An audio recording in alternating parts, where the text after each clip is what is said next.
Sorry about that. That Just was having fun. I thought I'd play some of the older intros, the ending. Just throw it all in there because today is Who Gives a Shit Day. That was cool. That was cool. Why do you got Ed McMahon on the heading? What is that? Oh shit! I forgot to change that. Holy What cow. the hell does he have to do with this kick-ass celebration show? Holy is he going to deliver cow. $1 million check? Hold on a second. Hold on. Tell you what. I want my money. Give me a second. I gotta fix that. Give me a second. Let me do this. What is going on?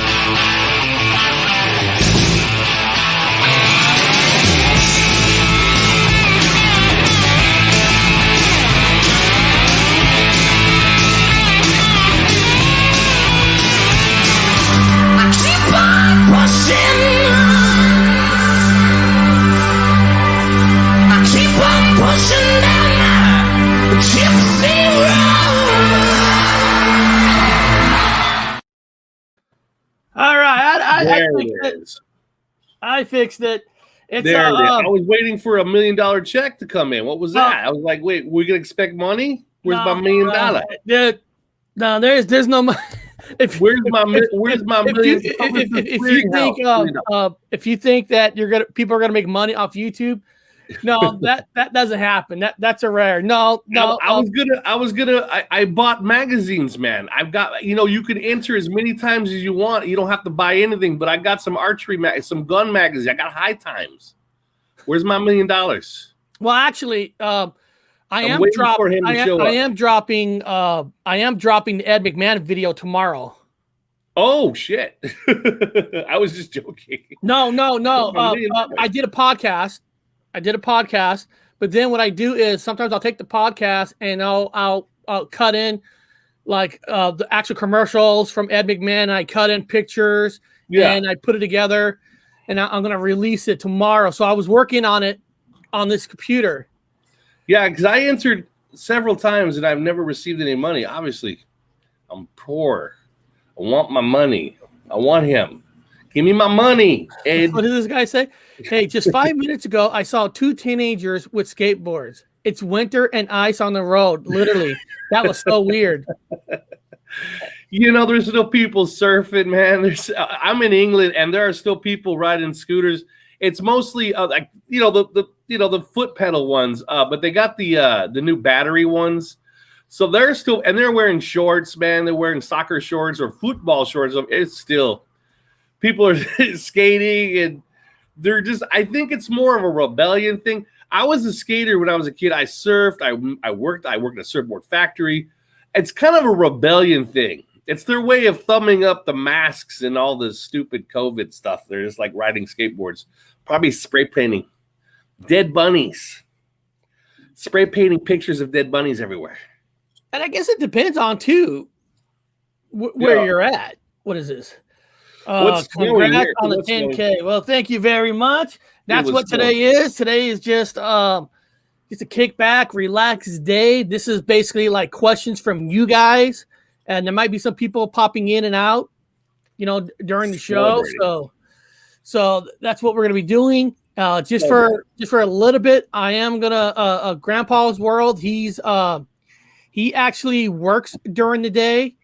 He's a great guy. He wants to come on, but he has to work during the day. So in honor of him, I am going to play one of his videos just because this is the way that Grandpa's World could be part of this, because he is part of this family. And I want to support him by, showing one of his videos. And this one is Ryan was only 11 years Ryan was only 11 years was alone when he saw 2 aliens. So like I said, out of respect for our friend, they couldn't technically be here. I'm gonna play his one of his videos, him being here with us. So let me go to our friend and let me play his video. Grandpa's World on Grandpa. They were gonna talk about. Give him his intro. Years old, 1940. Oh snap! You forget the intro. Oh shit! So excited for Grandpa. I almost forgot his intro. Oh my God, he's gonna send me saying, "How can you treat me like your day? You're treating me like that. So here you go.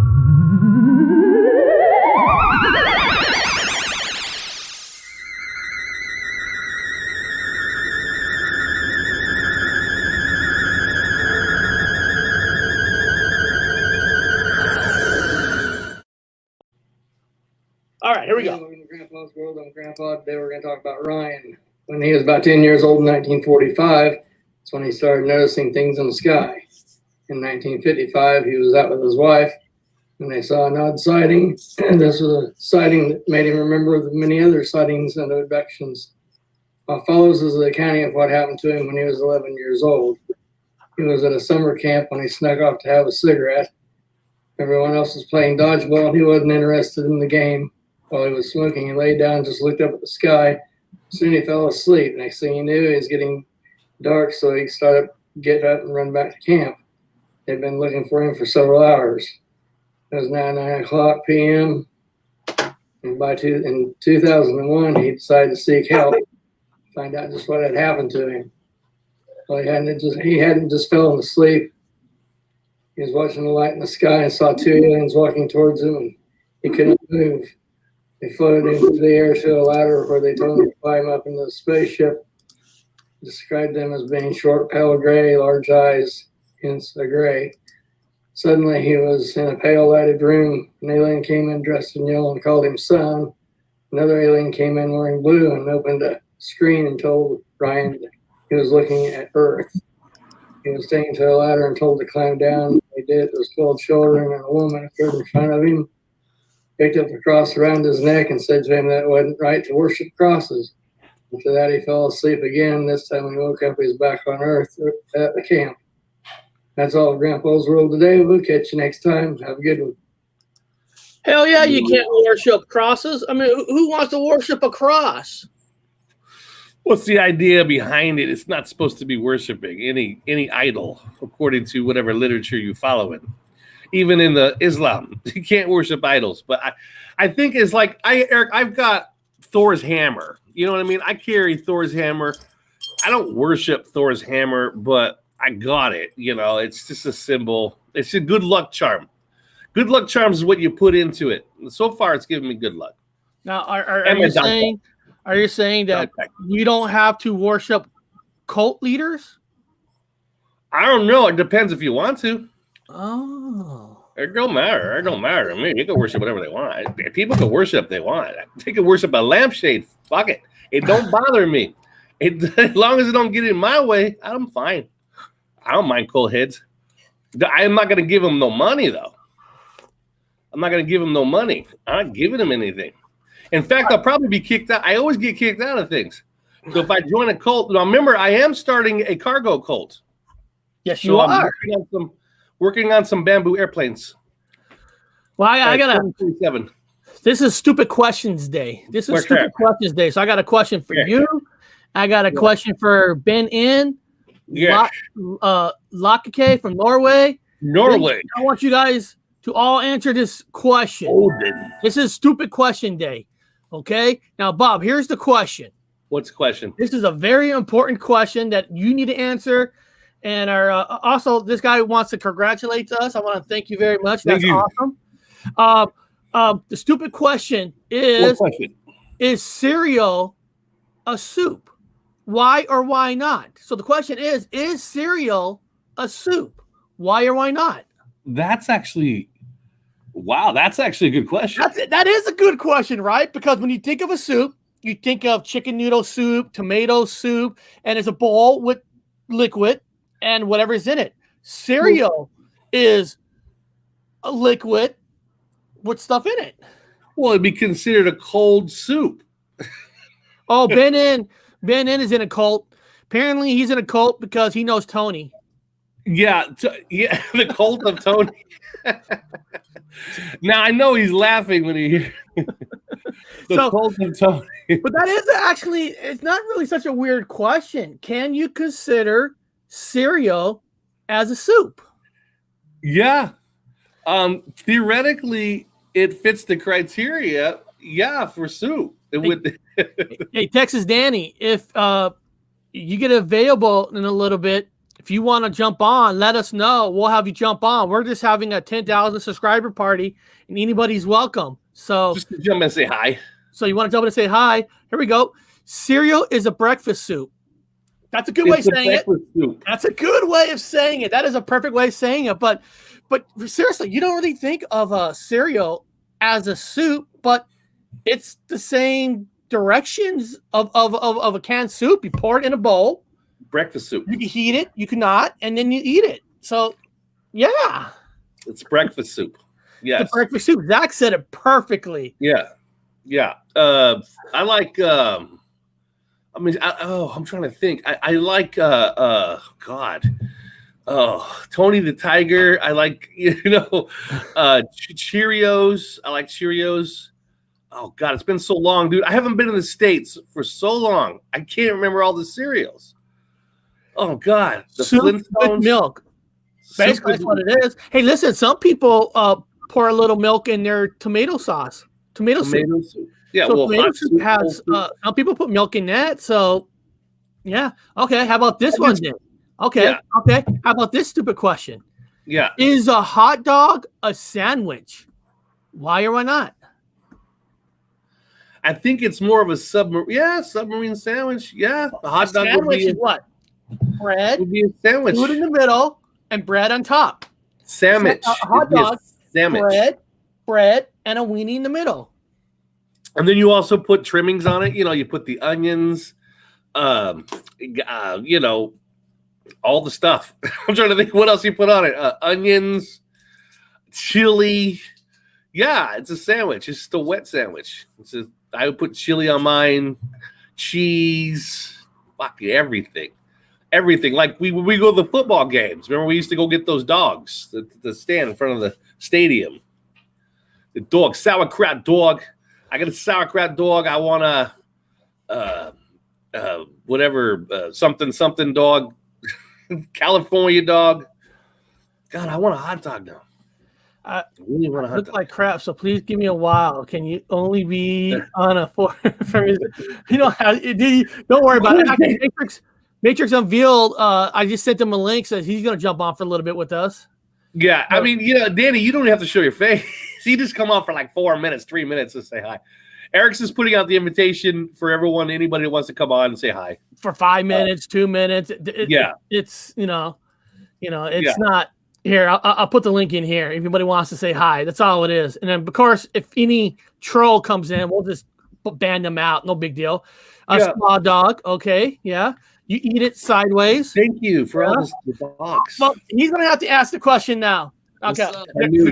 There's 2 questions you have to ask. So this is a stupid question day because it's a 10,000 party. So nothing serious here. So you need to answer 2 questions so far. The first question is, now, this is very important.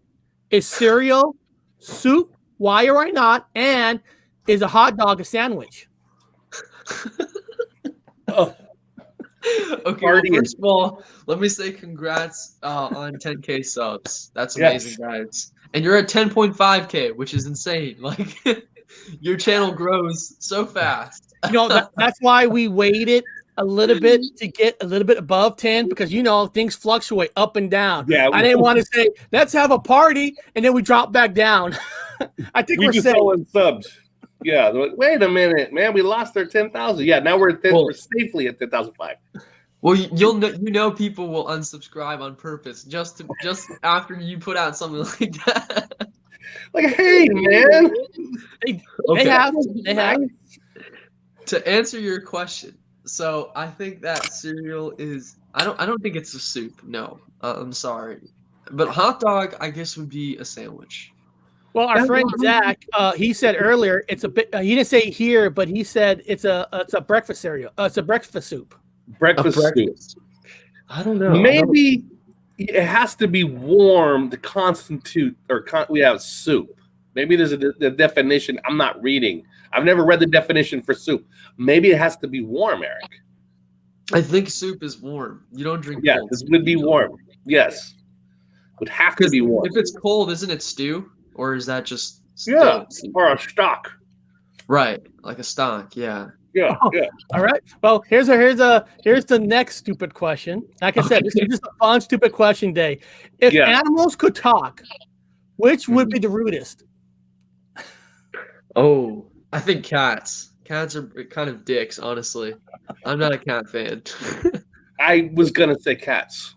I was like thinking. I was thinking cats myself, or that or a hyena. I mean, there's nothing nice that comes out of a hyena. Yeah. Think about it. But I would say domestically would be cats. They would say the rudest things. Yeah. So rude. Yeah. Absolutely. They're always in alpha mode, right? They're always you know what I'm talking about. They're in a permanent alpha mode. They see things that nobody else can see. Now that we could probably see them. I know, Tanuj, you could see them now, so you see what cats see. But yeah, they're always in that alpha mode. So you're like, oh. Well, when you said alpha, I thought you were talking about alpha as like I'm the top cat. Everyone else has to bow to me, because that is what they're really actually like. Yeah. So you're like, I got Kiki right here. What are you saying to me? What are you saying? He's saying it's my scratcher and my feeder. He's like, get these things out of my face. That's what he's saying. You get these things out of my face. Yep. Why are they on my head? Look at this guy. Get off of. Oh God, he's covered in freaking strands. I don't know. I'll tell you what animal's rude. I'm telling you, if you have a dog brand, a certain breed, or English bulldog, man, that fucking dog farts like hell. That dog's rude. They said that those dogs got bad gas, dude. They weren't kidding. Yeah, well, yeah, they eat meat, so that means they're healthy. That unfortunately means fortunately it means they're healthy. I got dogs here and they stink. I know when it's time to go walk the dog. It could be 3 a.m. and I'm walking the dog because they fart. Well, I got a more of an important stupid question. Okay, now, this one deals with toilet paper. Over or under? Oh, I don't.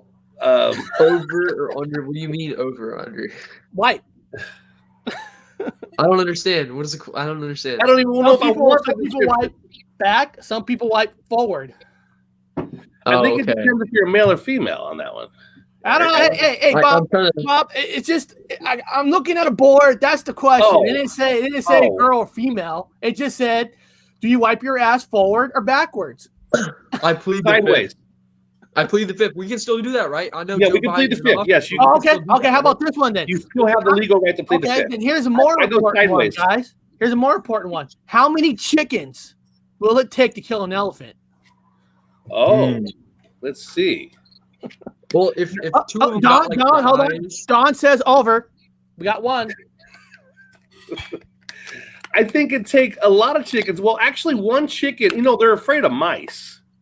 So I imagine they run from chickens too. So if they're running from a chicken, they could trip into a hole. I don't want to think of an elephant having any accident because of a chicken.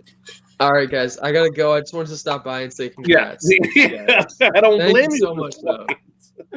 All right, you have a good one. Thanks for saying hi. Love you guys. Bye-bye. Bye. Yeah, he hit him with some hard ones. He's like, I was only staying for a minute, and you're hitting me with some crazy questions. I think you can have all the chickens in the world, and it ain't gonna kill an elephant.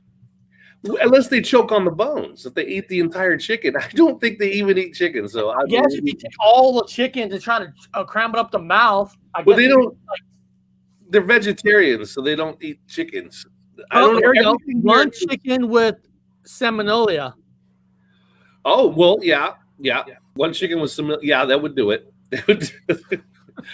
I don't know. Again, I think the chicken would take several chickens can make one run away, and they're afraid of small things at their feet. This stupid question is for everybody in the chat to answer, guys. This is all for you guys to answer. What would be the absolute worst name you could give your child? Oh, Nancy. Nancy. Yeah. Yeah. Not smelly ass, not smelly farts, dickless. No, Nancy. He would be tough though. It'd be like the song. The song from our the famous country singer Johnny Cash, where he sung the song Sue. Sue. He named his son Sue, so he'd be tough. He grew up tough. So if I named you guys in chat, Nancy, what about you guys in the chat? If you want to give your kid the worst name, what would you name it? Nancy. And make sure the name doesn't get you banned off of YouTube. Nancy. Here, my name's Nancy. They look at your paperwork. Is your name Nancy? Yes. You got a problem with that? I think if you have twins, the worst names you could give twins, but the first name and last name would be Donald Trump and Joe Biden. Yeah. I wouldn't name them that. What's that? What did you say? Gertrude. Gertrude. I think Boris. That's a cool name. Boris. Yeah. Boris. Dick Butt Kiss. Yep, that's a good one. That's a good one, Dick Robin the boys. Yeah. Whoa! Hey! Eric's middle name is Eugene, by the way. You can't use that. You can't use that name. Eric's middle name is beautifully well done. Well done. Yes, that would be a horrible. My dad named Eric Eugene Wood. My middle name is Theodore. That's funny. I gotta ask you, Southern. Well, now did you know that, or was that just a shot in the dark? You just got my middle name in there. That's awesome. If you didn't know, that's awesome. If you wanted to call Eric Eugene, you can't object to it. You can't. Monterey Jack would be a cool name. That'd be a cool name. Yeah. No, that is my middle name. That's not a joke. That's my middle name. I hate to say it. Yeah, Eugene. Yeah. That's a good one. I like that one. Yeah. My dad was cool. Mine's Theodore and Eric's Eugene. Oh, this is kind of not really a funny question, but it's kind of an interesting question. What's that? If peanut butter wasn't called peanut butter, what would it be called? Butter sauce. Butter sauce. Guys in the chat, what would you call butter sauce? Peanut butter. I don't know I don't want to know. Let's look at it. Let's break it down. Butter sauce. Peanut butter is brown. You can buy some with nuts, some without nuts. Some are creamy, some are not less creamy. Creamy brown soup, brown soup nuts. Brown soup. Peanut spread. You could call it peanut spread. Yeah. There you go. Peanut spread. Ashley's a bad name. Yeah, a lot of people got busted on the Ashley Madison site where the name got released. So I can see people hating that name, Ashley. I'm gonna see a peanut cream. Not cream. Nut cream, yes. Nut cream. Nut cream. Peanut crunch. Peanut crunch is good. Peanut spooge. Mud putty. Mud putty's good. Mud putty is a damn good one. Yeah, mud putty. Yeah, he must work on sheetrock. He must do sheetrocking. He knows putty. Bring the putty, man. That's the second word for sheetrocker. Putty this up. I used to do sheetrocking at the Museum of Flight for exhibits. Putty this, putty that. Oh my God, this one. What? Oh, this is a fun one. What movie, guys? Listen to this one, everybody. Everybody in the chat, you guys got to listen to this. What movie would be greatly improved? It was made into a musical. Oh, I got one. That would probably make the movie a lot better. And you have a dancing star already in it. Are you guys ready for this? Which one? Battleship Earth. But John Travolta? Oh yeah, that's hardly anybody's probably seen that one because it was so bad. Yeah, but you take that movie, right? You put it in a musical. You have John Travolta dancing in alien suit. Come on, that would be a cool musical. I think more like if you were to take it seriously, it'd be like Avatar. Yeah, but Avatar could already since Avatar is owned by Disney now. Yeah, it's probably already going to be a musical. Well, that's what I'm saying. If we're not joking about it, it would be Avatar. Yeah, but the question is, what movie would be greatly improved? Now, a lot of people say that movie is not messed up. Now, they're talking about a bad movie that would actually be better. That's why I said Battle for Earth, because it's a bad movie, could be better by a musical. So it's not a good movie to a musical. What bad movie would be good? How about like what's that? The zombie, like any zombie movie would be good. Like James Bond. You know what? I'm gonna tell you something. A lot of people don't like Waterworld. I actually enjoyed Waterworld. I like Waterworld as a musical, though. Platoon, would Platoon be a good musical? Oh, The Matrix would be. The Matrix would be a great musical. The Matrix, dancing in the real world, dancing in the virtual world, dancing in the ship, dancing. And Smith is here. Oh wait, Bond is kind of a musical. Yeah, there's a lot of music. There is a lot of music in Bond. Agent Smith is here. Oh, you know what'd be neat as a musical? Smith. I won't actually say it's considered a bad movie. What's that? But can you imagine watching the Friday the 13th in a musical? Friday the 13th, the musical. Jason and his mom dancing on stage. Yeah. Well, how about Apocalypse Now? I dug Waterworld too. I never thought Waterworld was a bad movie. I thought in the beginning of Waterworld, when that actor from Easy Rider took a piss and then he recycled it to water, dude, that was what people would have to do in the future. I bet you they. I wonder if they had Waterworld. Star Wars: The Rise of Skywalker. Because of that name, yes, The Rise of Skywalker. Oh my God, Schindler's List. That would be a Schindler. Oh my God. Oh, again, I was thinking about Apocalypse Now. Apocalypse Now. Yeah. I love the smell of napalm in the morning. I love the smell of napalm in the morning. Tell us more. Tell us more. Tell us about the napalm. Well, we're gonna get Charlie. Yeah, that'd be good. Oh, this is interesting. What would be the funniest to add a mandatory amount of alcohol to? So, what sport would be the funniest to add a mandatory amount of alcohol to? So, if you have a sport, any racing event, NASCAR. That's a mandatory drinking. That's a good one. That's a good one, because that is way unsafe.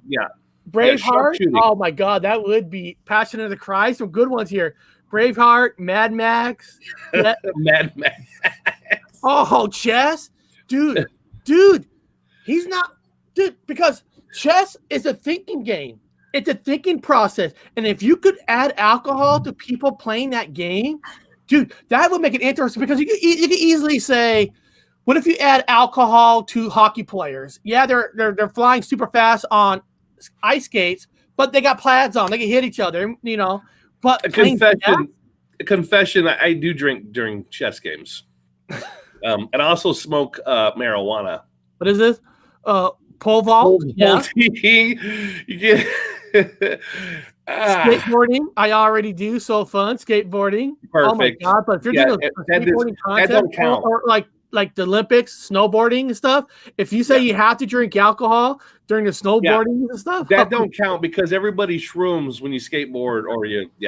You know what? Goodfellas for the musical. I would see a Goodfellas musical. I mean, seeing them beat the shit out of somebody on stage and singing and dancing to it. You're talking to me. You're talking to me. You know what? I was thinking soccer, but then I was thinking soccer. They'll probably just stand there and throw up on the grass. Well, they're probably already drunk. I know soccer players, football they call it over here, and they already are drunk. So those are the ones they slip them in there. Just like Revenge of the Nerds, Trico drunk racing. Yeah, I remember that. That's what I was thinking of.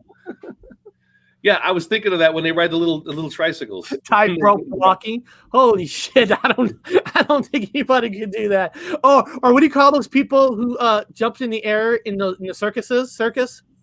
Oh, trapeze artist. Trapeze artist. Can you imagine them? Yeah, trapeze artist. That would be another good drinking game. Ice hockey. I think they already are drunk.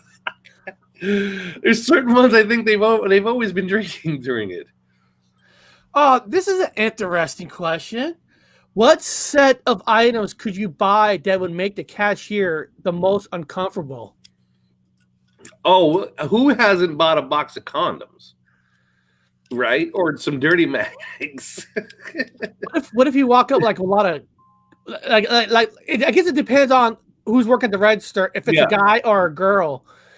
Because if it's a girl, would it look weird if you walk up buying a lot of KY jelly? Oh, God damn, sorry. Tequila. Would it look weird buying a lot of KY jelly from a woman register person? Well, it depends, because if you buy it in a pharmaceutical, you could have like a rash. You have a baby. Not that uncommon. You know what? Like I said, film 2-3, Anchorman 2 as a musical before changing. It can see clips and extras. That's Anchorman. I can see that as a musical. Let me tell you the story, though, Eric. Women's wrestling? Of course. You say that. I was actually in a hardware store, dude. I was making some rubber bands. I had a rubber band gun, that Rebaser rubber band gun. So I had surgical tubing. So I went into a hardware store and I bought surgical tubing, duct tape. You need all these things to make the rubber bands, ammunition.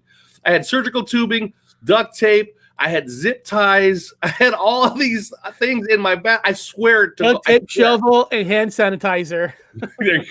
I swear to God, dude, I'm not lying. I swear on my life. I was in the store. I had zip ties, surgical tubing, duct tape, and all these little items to make rubber bands for a rubber band gun. And I'm actually hitting on a girl in front of me in line, in the checkout line. And I almost got a date out of it, but she looked down into my basket and she saw surgical tubing, duct tape, a cardboard cutter knife, zip ties. And she's like, I don't think so. And she walked out, and I could not figure out why she didn't want to go out with me. She was so that close, but when she looked at my cart, and I go, oh, I look like a freaking mass murderer. I look like a psychopath. I look bad. It looks bad. Like, oh, didn't even realize that. Now, I'm trying to read this one question, but I'm trying to understand it a little bit, because it's kind of a weird, weird of science in a way. Because listen to this question, guys. Listen to this question. Big shovel. Well, hold on. What did somebody write? Duct tape. That's what I said. Duct tape, shovel, hand sanitizer. Now listen to this question, Bob. This is kind of a weird question in a clone kind of way. Ooh. What would the world be like if it was filled with male and female copies of you? I don't know. It'd be living like in a clone, right? Because everybody looks like you, male and female. It wouldn't be too good. I don't think it'd be good. It'd be okay for me because it was a bunch of me's. But I don't think the public would tolerate it. I think all of me would be arrested, but me. Yeah. I know. It's kind of a weird question, right? Because if everybody looks like you, then there's, Do you find yourself hot?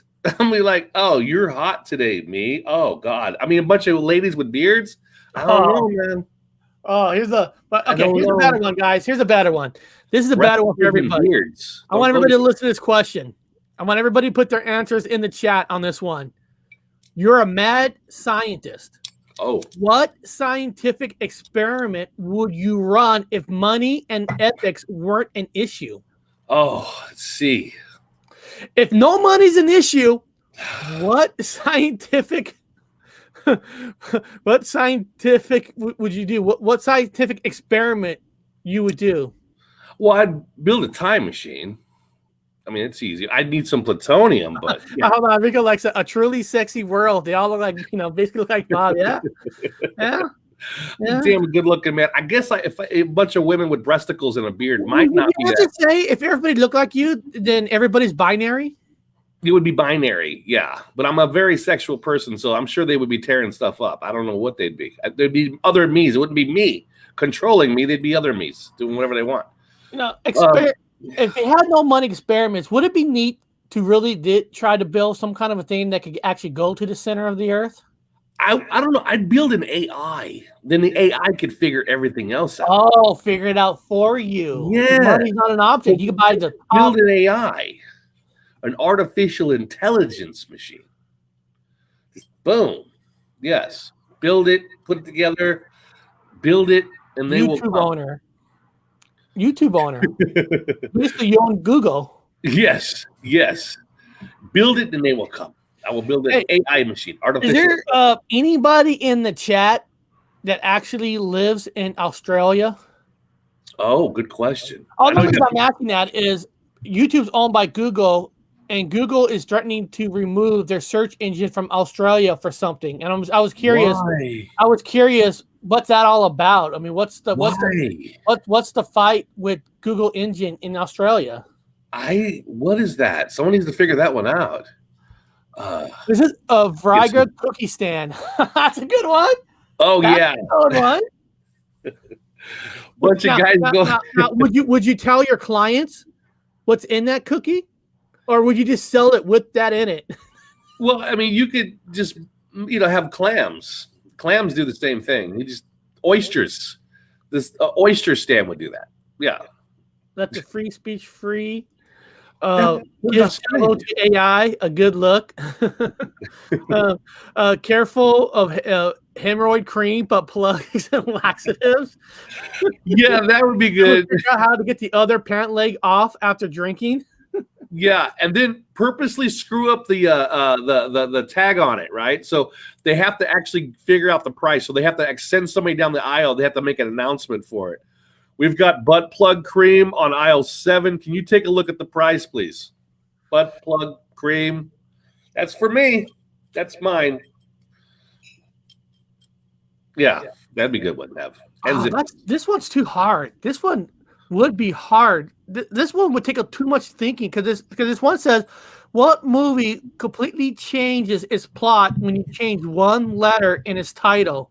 What's the new movie about? God, removing a letter from a movie would change it. That'll be. I mean, I guess if you take Chucky, remove the Y, call it Chuck. I guess you can make a movie about a doll named Chuck instead of Chucky. I don't know. Well, that's a good one. Yeah, that's a good one. If you remove one letter from a movie to change it, that's. How about joke?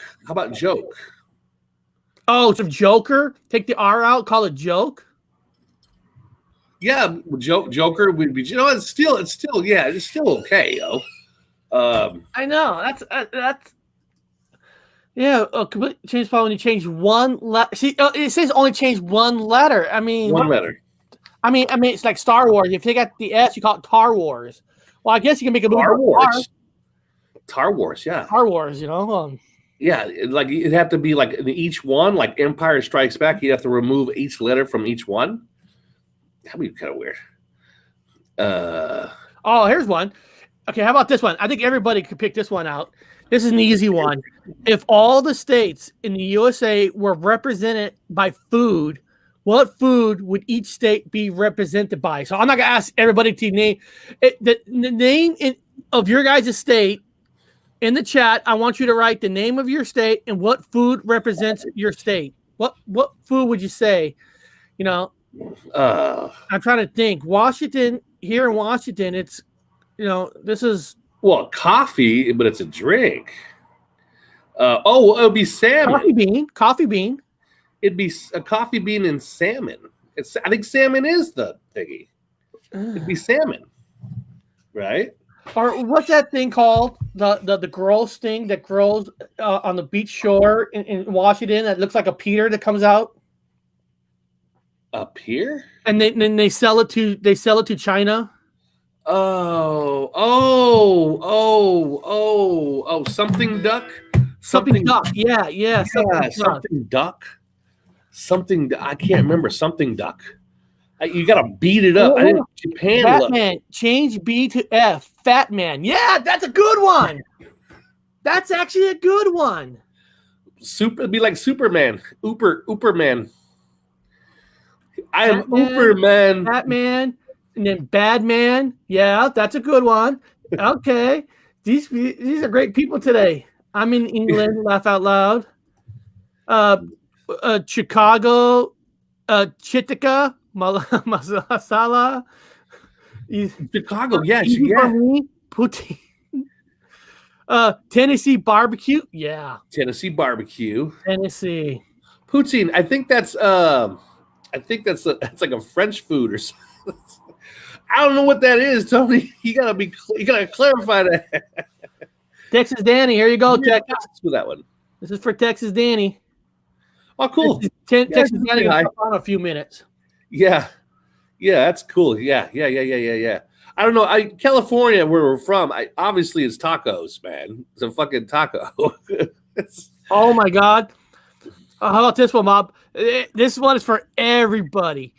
If you were transported 400 years into the past with no clothes or anything else, how would you prove that you were from the future? Wow. If you go back in time 400 years with nothing on you, you're butt naked, like Terminator, where they went Terminator. How would you convince people that you're from the future? Well, I would show them a tattoo, but they had tattoos back then, but they weren't very good. So I'd show them a tattoo. There's Danny. Okay, so Texas Danny, question for you, Texas Danny. If you went back in time 400 years with no clothes on, how would you prove you're from the future? How would I prove? I don't know that. I thought about a situation involving Bonanza one time. The TV show. So I'd make fire. It's a long story, but no, other than do some yapping, I don't know how I would prove anything. I would make fire. Maybe I would like how you make fire like a different way. Or again, I tattoo. If you don't have the clothes on, I have tattoos. My tattoo would definitely. And I guess it would depend on where you're transformed to. Like they say you transfer back in time to like days before Lincoln gets shot, and you go, "Hey, people, I can tell you how to prove the future. Lincoln's gonna get shot tomorrow in this place." 400 years, though, dude. I know 400 years is a lot longer.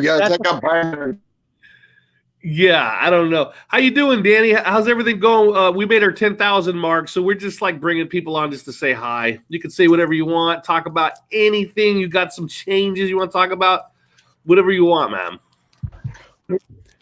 I'm getting binary from you guys. Yesterday I was on Lucky Bulger's show, and I'm getting binary feedback, so be advised about that one. So you guys ask the questions if you want. I'll tell you what I'm seeing or not seeing, and and I know we're dealing with the paranormal. I want Gypsy Road to know that we'll be using certain words very sparingly. Okay? Yeah, we're dealing with nowadays. But yeah, guys, shoot. Go ahead. If I can hear you, if I don't get binary code back. Okay. Yeah, go for it. Okay. Here's the next stupid question. What's the weirdest smell you have ever smelled? I know, right? What is the weirdest smell that you have? I have one. I do have one. I worked at Smithsonian, and there was another section in Suitland, America, when I was working at Smithsonian Institute, that is up in DC. There was it's a flower. It only blooms one time a year. And they were calling it a Mandela effect. I said, no, it wasn't. I fucking worked around this thing. I used to go sit. Okay. Hey, let me try another phone.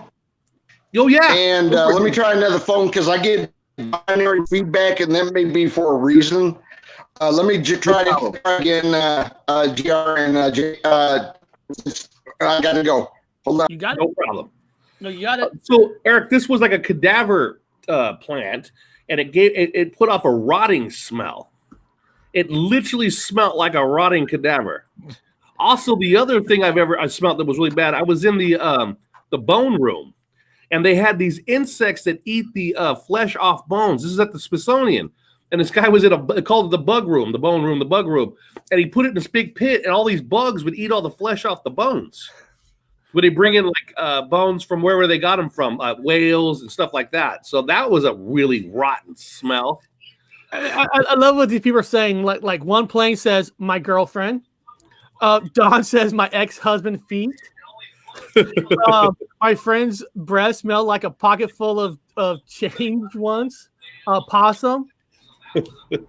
And then actually, here's a good point. The way we speak would be strange to them 400 years ago. Our lingo. That's true. Yeah. That's true because, I mean, we all talk different. Wow, I hear a back feed. Oh, sorry. Feedback here. Sorry. Sorry. Okay. Sorry. I hit a button. The glue from in the 70s that was used to blow bubbles was a little straw. Oh, what is that? Yeah, some glue in the 70s. Oh, really? Probably some sharp smelling stuff. Like Elmer's glue. Everybody used to eat that. It's edible. It's for children. Eric, I also sent you the what the F news. If you got it, I just sent. That's why I turned the thing off. I just sent it. It's just downloaded. It's like 3 minutes, but you don't have to do it now. I'm just saying, and then this one's kind of a fun one in a way. What is it? What is it? Because right now a lot of fake channels do this as we speak. What's secret conspiracy would you like to start? Oh, I start them all the time. Everything's fake for me, so I mean, a lot of fake conspiracy. Game Cino send that. Hopefully, I don't know why you said dead body. You must be smelling a lot of dead bodies. But yes, a dead body stinks. Yeah, well, yeah. This was a plant, and it also was in the bug room at the Smithsonian when they ate the flesh and stuff off the bones. Stunk, man. Like I walk in there, I went, oh god, the bug room at the Smithsonian Institute. Let me say that real clear. So, Texas Danny, the last question that we asked was, what secret conspiracy would you like to start? There you go. If you could start a conspiracy, Texas Danny, what conspiracy would you start? For the fun of it. Like Gypsy Road, Robert, I got to just say hello because audio problems are always a problem with me. No problem. No problem at all. No, thanks for jumping on. Inner Earth. Yeah, he's back. Inner Earth. Inner Earth. Can you guys hear me all right? We caught the last part when you were laughing. I'm not going to talk, Eric. Don't talk. Guys, Danny, I got to bow out. Nobody wants me to talk anymore because I get binary feedback on anybody I go to and any phone I'm on. So yeah, I must be like. So I will congratulate you on 10,000 viewers, and I guess I'm sorry. It's censorship. Bye, guys. No, Bye-bye. you're awesome. Thank you for coming on. That's all it is. That's Danny. It's all we needed. That was perfect, man. That was everyone just coming on to say hi. You guys don't have to stay. You just come on and say hi. Here's one. Rico wrote, China aliens. Is it China aliens? China aliens are real. How would you pronounce that, Bob? China aliens? It's like China aliens. China aliens. I don't know what that is. Aliens. Let me write that. I'm gonna write China that. aliens are real. It's probably something cool though. Look it up. Definitely look that up. When I look it up, it says, "Did you mean China aliens?" China aliens. Yeah, I can't. It keeps on wanting me. China alien. There's actually a guy named Martin China alien Martin Barbo. So there's a person that has that name. Huh. I'll probably have to clarify what exactly that is. China aliens. China aliens. There we go. Yeah. yeah. Chinese aliens. Yeah, they see their own type of aliens over there. I think the Chinese are a product of the Greys. In fact, we got to be careful because you guys don't understand. China has invaded the entire world, so they're in charge. Chinese are actually secretly in charge. This question is definitely a question for you. Ooh, what is it? This is a question for you. It really is. What is the most ridiculous fact you know? Like, what fact do you know that nobody gives a shit about, but you care for? For me, because I'm a nerd, but it's not a fact though. Nothing really is a fact. I was gonna say dark matter because it's dark and you don't see it. They make it up and say it's there. I don't know. I was like, and dark matter is a fact. I'm like, it's a fact. So something you can't see, you can't smell, you can't touch, you can't do anything about, but you tally it into the math because it exists. It's absolutely nothing. So dark matter is a fact that is, to me, is bullshit. I don't know anything. Well, Ben thinks leprechauns are real. They are. I've seen them in Ireland. One plane says the Earth is round. Yeah, it's anything you want it to be now. The soap was invented when the world burned witches over water. And then downstream people washing their clothes would have clean clothes. So soap was invented from the fat of burnt witches. Oh God. I think that's good. That's cool. Soap was invented by killing people. Yeah, from burning witches, we discovered soap. That is awesome. That's fun. That's funny. So that's kind of a cool fact. That's kind of like exactly how you describe it. It's like a weird fact. It's an unusual fact. Yeah, that's good. I gotta look. I would have to look something up. I mean, everything's relevant, I guess. What we consider facts.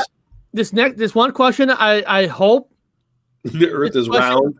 I hope this question actually comes true because it says in 40 years, what will people be nostalgic for? Like, what would people be like in 40 years? If I could add another 40 years, man, that'd be great. But what people would? Nah, that's a stupid question. What? Okay, hurry. No, that's a stupid question. I don't know why this is a question. Why did people say, how do you feel about putting pineapples on pizza? I like pineapple on pizzas. Why that's even a question? There's no such thing as a stupid question. There's only stupid answers. That's how I learn. Oh, okay. But how about this? What kind of secret society would you like to start? Oh, man. This is a good one. Well, again, I am starting a cargo cult with bamboo airplanes. So we would have secret messages going back and forth. Yeah, I would like the bamboo cult secret society. Yeah, or let me see, the dirty feet society. No one allowed to wear shoes. You just walk around barefoot all the time with dirty feet. Dirty feet society. There's so many societies you can actually start. Freedom. That's a funny fact. That's laughable, right? There's no such thing as freedom. Oh God! In 40 years, privacy won't be a thing. That's a true one. Freedom, good ones, guys. That's yes, there is no freedom now. There is no privacy now. If you guys notice, I actually had Eric for a joke on that one. Was last night I was joking with the dog. I was talking out loud to the dog. I was like, no shit. I told the dog that I want him to go on, I'm going to put you in the Buck Rogers space shuttle and I want to freeze you. And then you're going to wake up with a really cool hot chick with tight clothes on and take care of you. And I'm just joking with the dog. The roommates are laughing. It's an American thing. Buck Rogers, RODGER, Buck Rogers. This morning, I swear to God, dude, this morning I pop up my top bar and guess what's in it? I'm sorry. Hold on. Wilma from Buck Rogers. A whole segment on Wilma from Buck Rogers. I said, guys, There's no fucking way there's something listening to our computer. There is something listening because I just talked about everyone going, dude, this is bullshit. this is bullshit. I just talked about Wilma from Buck Rogers last night, and she's on my top bar. I said, no, man. That's how it works. Yeah. So I know that Google's listening. There's an AI in your system listening to what you talk about, putting things up for you to see when you get up the next morning or later on that day.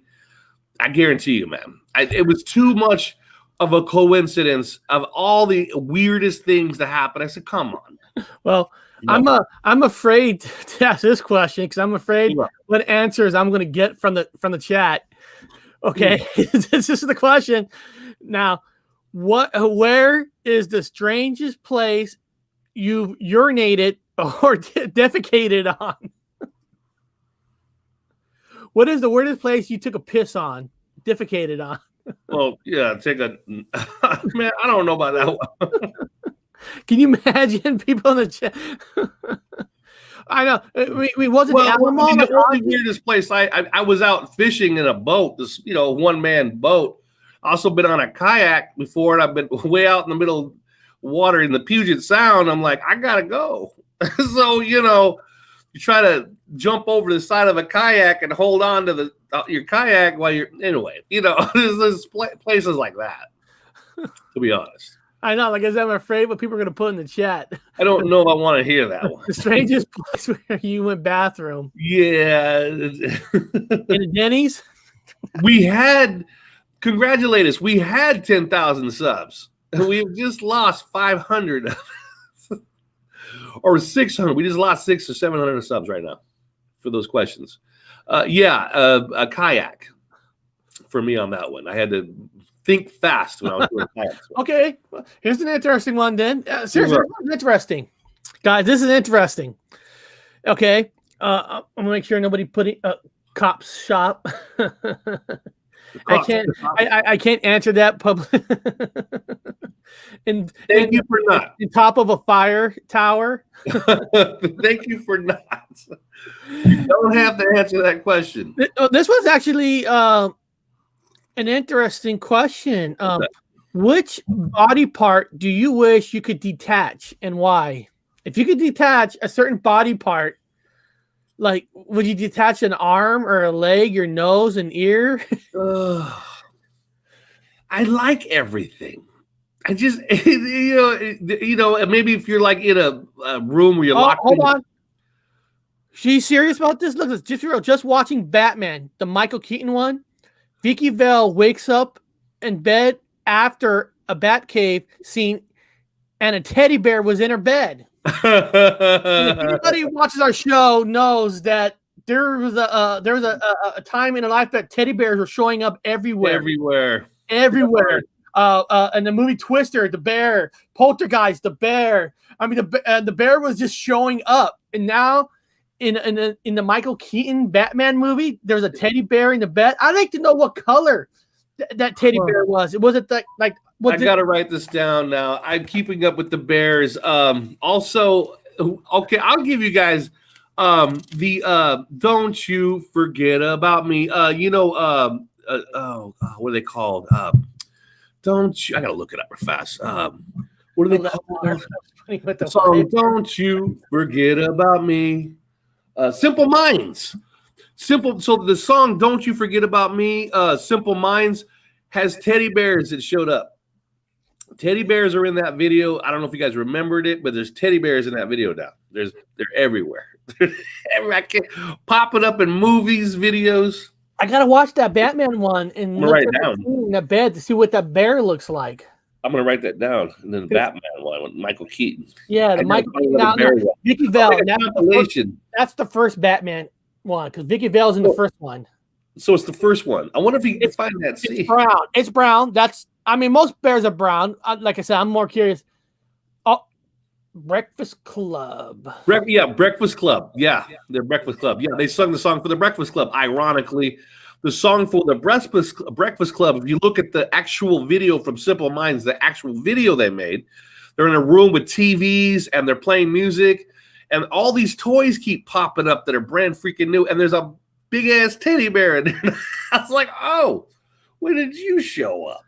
I'm waiting for teddy bears to show up everywhere. You mentioned Breakfast Club, and that song was in it. Was there a bear in the Breakfast Club? You know what? I don't know. I'm gonna have to go back and see. I don't know. I wouldn't be shocked if there would be a teddy bear show up in that movie. Keep an eye out for teddy bears, guys. They're showing up everywhere, and you'll be shocked once you start looking for teddy bears. You don't stop. Then you'll start seeing them in all the movies. Now, I'm not saying it's a Mandela. No, I'm just saying it. You just never noticed them before. A lot of them I just never noticed before, but there's some of them I know 100% in fact. I go, wait, unless they redigitalize this one, there's a damn teddy bear in it, and that is plausible to redigitalize to whatever. Change. This is actually a stupid question. Yeah. But later, oh, what? You gotta go? You can't go. You gotta stay. No, Yeah. because you gotta answer this question on a plane. This next one is, what's invisible but you wish people could see? Huh? What's invisible? Wish people. What? Now, Bob, you said black matter. I guess you wish people could see that. I guess what's invisible? I guess oxygen. Here you go crazy because you'd be all over you. Yeah. Aliens, spaceships. Yeah. I mean, actually, if something's invisible, how would you know something's even invisible and you want to see it? Alien spaceships. I guess Wonder Woman, the visible jet. An invisible jet. Wonder Woman's jet. Yeah. You mess with the bear, you get the horns. Mm-hmm. I mean, that's such a weird question because the only thing that's really invisible is black matter, I guess, oxygen. Well, a lot of things. Viruses, I guess, because technically you really can't see the virus because they're so small. Yeah, well, I mean, they're just so small you can't see them. So if they were like floating around with a little color, you could see them. All the gases you can. Does 1,000 things. Here's one. Here's one. I know this one. People in the chat would can't figure something out on this one. What is something that everyone looks stupid doing?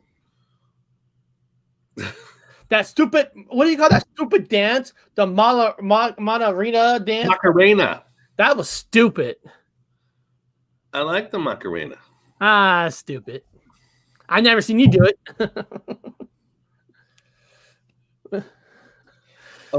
So people in the chat, what are you guys gonna put? What is something that everyone looks stupid doing? Macarena. I did it in the Navy.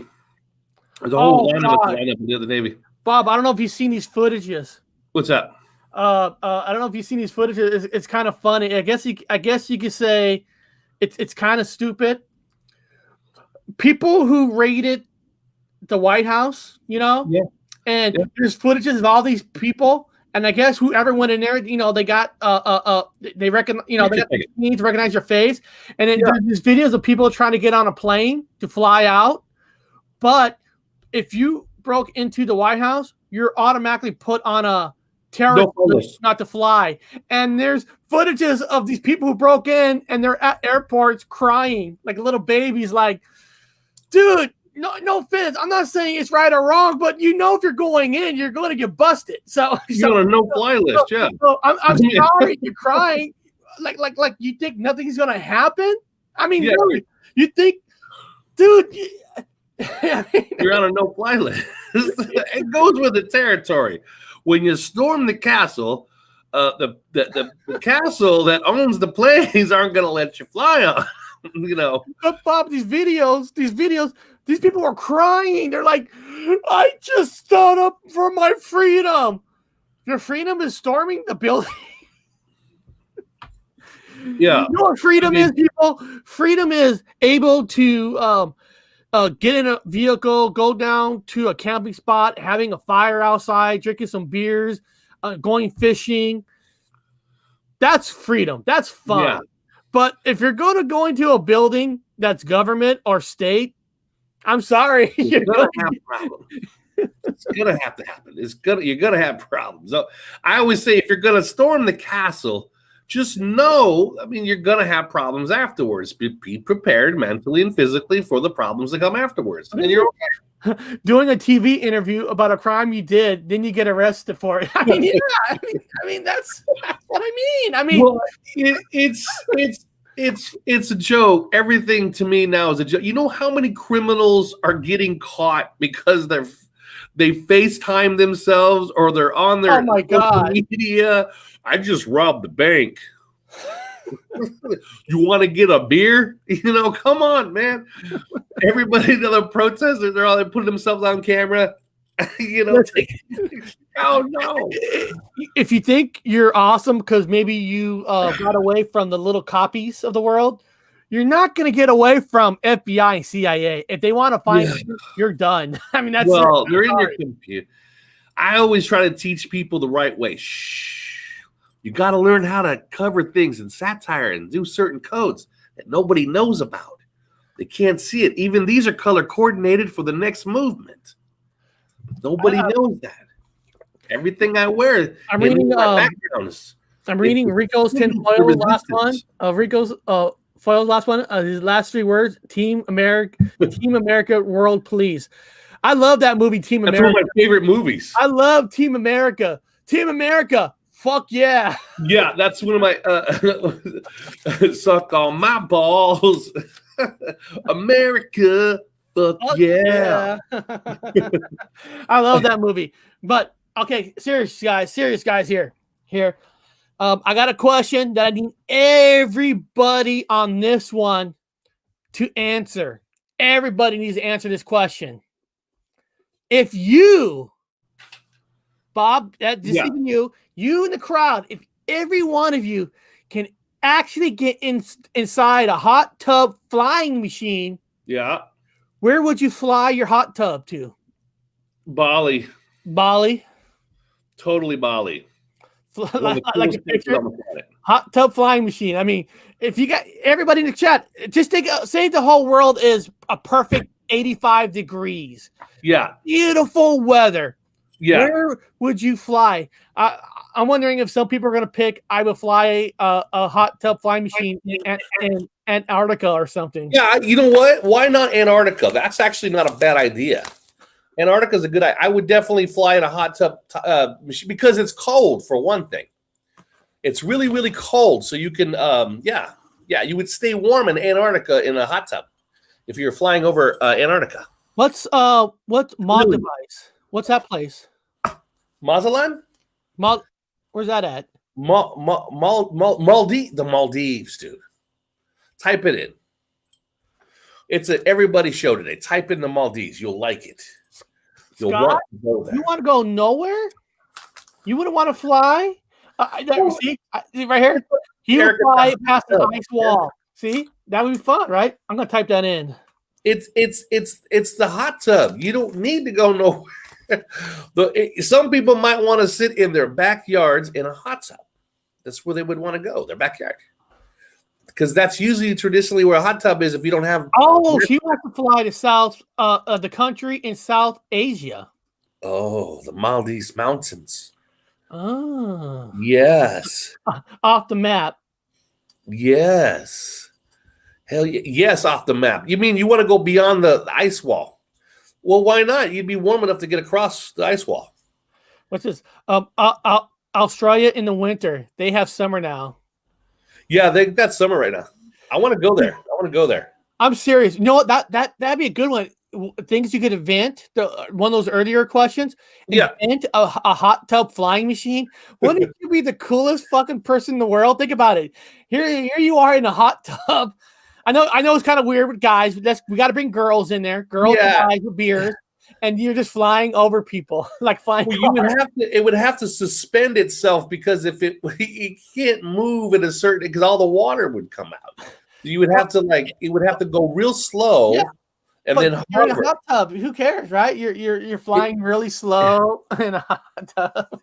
You would have to go real slow. Don't mind me, guys. I'm just working on small projects as I'm on with Eric. Today's a fun show. We decided to just go ahead and not really get serious with anything. However, coming up, Eric, I said I did get the what the fuck news on there. This is we're gonna add this. We're gonna add this to this question. Is time travel a thing in this hot tub? Yeah, let's say that.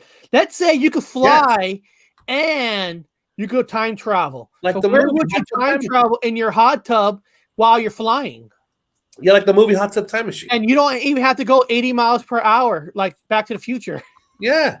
Can you imagine going 80 miles per hour in a hot tub?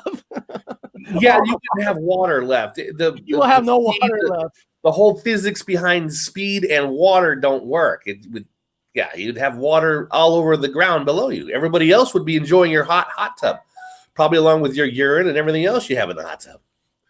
It'd be in their drinks and their faces and heads. Not a good scene, man. Not a good scene with the hot tub like that. But yes, I would like that. It would be fun to fly your hot tub like in cities like New York or Washington, D.C. on purpose and take buckets of your water and just start throwing it at people. Like I want to ask you a question. Oh, dude, there's a senator. There's a senator. I didn't want this water on your head. Oh, that's a good one. Woodstock. Oh. Go to Woodstock in your hot tub, fly right in there. I would like that. That's a good I would have liked to went to the inauguration and fly over when Biden was doing his thing.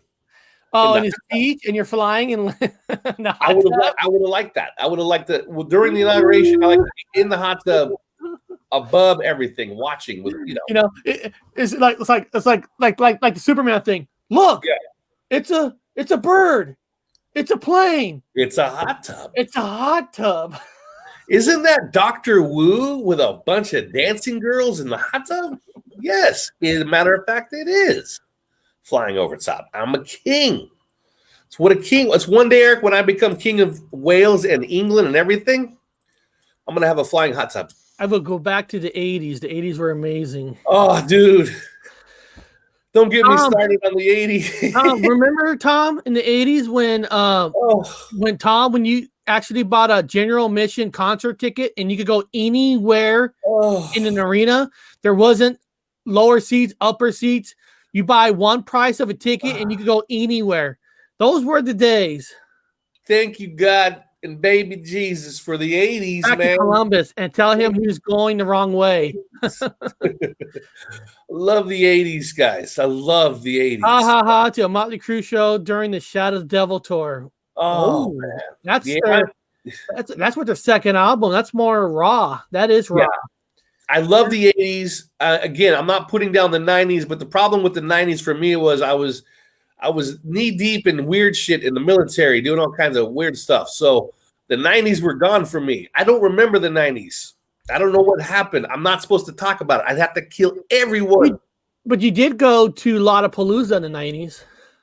I flew back. Yeah, Lollapalooza, like in 1994. I was in the military. They didn't just give me leave. They forced me to go back to the States. They said, the captain called me in. The XO were like, "You're going back to the States. You're going on leave. You got priority 1, which means you can go anywhere and do anything you want." I said, "Huh? You remember that? I got priority 1, so I caught Mac flights, military Mac flights all over the place. I had an endless summer." Self-Terrors, I love metal. Now Rico and Self-Terrors, you guys actually think my rescheduled concert to Motley, Def, Poison is actually going to happen this year? You think I'm actually going to get to go in September? I hope so. I hope by September. I got a feeling that they're going to not do that concert this year. But I heard that they're going to wait too long. They're going to die. But they're going to go on tour with the Smiths, I think. I think Motley Crue and the Smiths are going on tour. No, they rescheduled the big tour from last year to this year. So they're going to go on with Morrissey, or are they going to go on with the Smiths? How are they going to? I mean, I know that. I think the Thompson twins are also going to be going out with Motley Crue. I went to Lollapalooza 93, 95, 96, and 2007.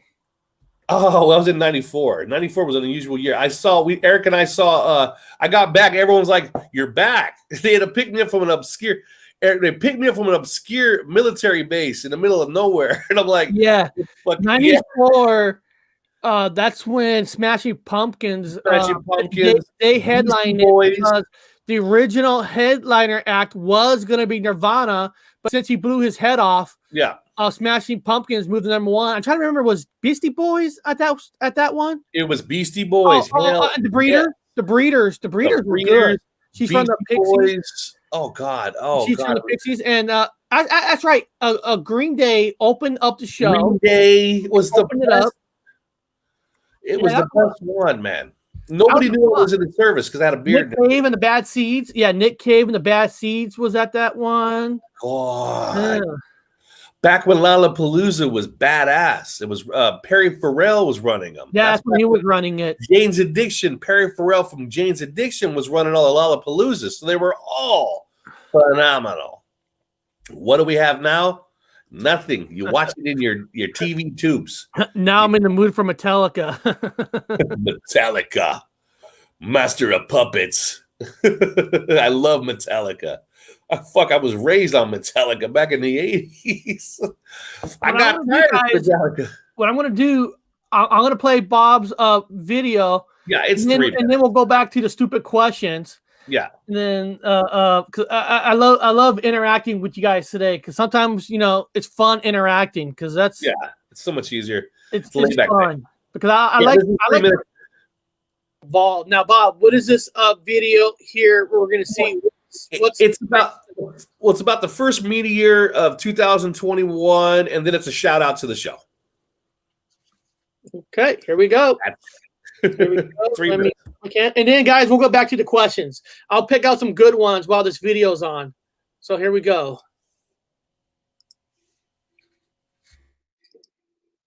Oh, yes. Welcome to What the Fuck News. I'm Robert Wood, and today I'm going to talk about the first comet of 2021. If you're into those kind of things, flat earthers, get over it. Even if it's flat, there's still something up there. I don't care what camp you guys come from. This is fun information. But the first comet just got spotted in January 3rd, 2021. If you look at that, January 1, it's 13. Anyway, I just keep talking about them weird-ass numbers. Its name is Leonard. Kind of like Leonardo da Vinci, but we call it Leonard off somebody else's name. Again, its name is C2021AI or A1, whatever. C/2021 A1. So that's kind of interesting if you want to do the math with that. It will be going by in the closest time it'll be to the Earth around, let's see, so January 3rd is when they spotted it in 2021. It'll be closest to us in January 3rd, 2022. Well, actually, I get it wrong. It's the closest to it'll be to the sun. That's when it'll be closest to the sun. I got that one wrong. Forgive me. It's called the parhelion. The parhelion is when it gets counted the closest to the sun, and that'll be in 2022, January the 3rd. So, again, with these fucking numbers, everything just keeps flashing 13. I don't know. It's not me. It's the narrative that keeps coming out in the literature that I read. You just do the basics for yourself. Also, it's going at 70.6 kilometers per second. If 7 and 6 is also 13. So it just keeps screaming these damn 13 numbers. I don't know what to tell you guys. It's in the literature. Look it up yourself. Do your own thing and debunk it because it makes me laugh when you see the narrative. Also, I want to say congratulations to my brothers and my show, the Gypsy Road Show. We just got over 10,000 subs, which if you're not watching, you should be watching. Everyone should be subbing. My personal show back on Robert Wood is always locks itself into a certain numerical value. I'm always at 17. It doesn't go up, doesn't go down, even though on another show, it's got over 10,000 subs. But that's the way I like it, and that's important for me, and it keeps me safe, and it makes you happier when you watch a low sub. Anyway, So congratulations for my brother and I's show on Gypsy Road. We're going to have a little party tonight, all that fun stuff, and have a conversation for those who are watching today's date, whatever today's date is. Today's the 22nd. I don't know. But again, keep your eyes to the skies. Keep your eyes to the ground. Keep your eyes on those things that wiggle, jiggle, wiggle, because I do. That's the best thing to look at. And you have a wonderful day. And again, 10,000 subs and plus is pretty badass. Thank you, YouTube, for allowing us to have it. Yeah. I put that out early so we could get people over.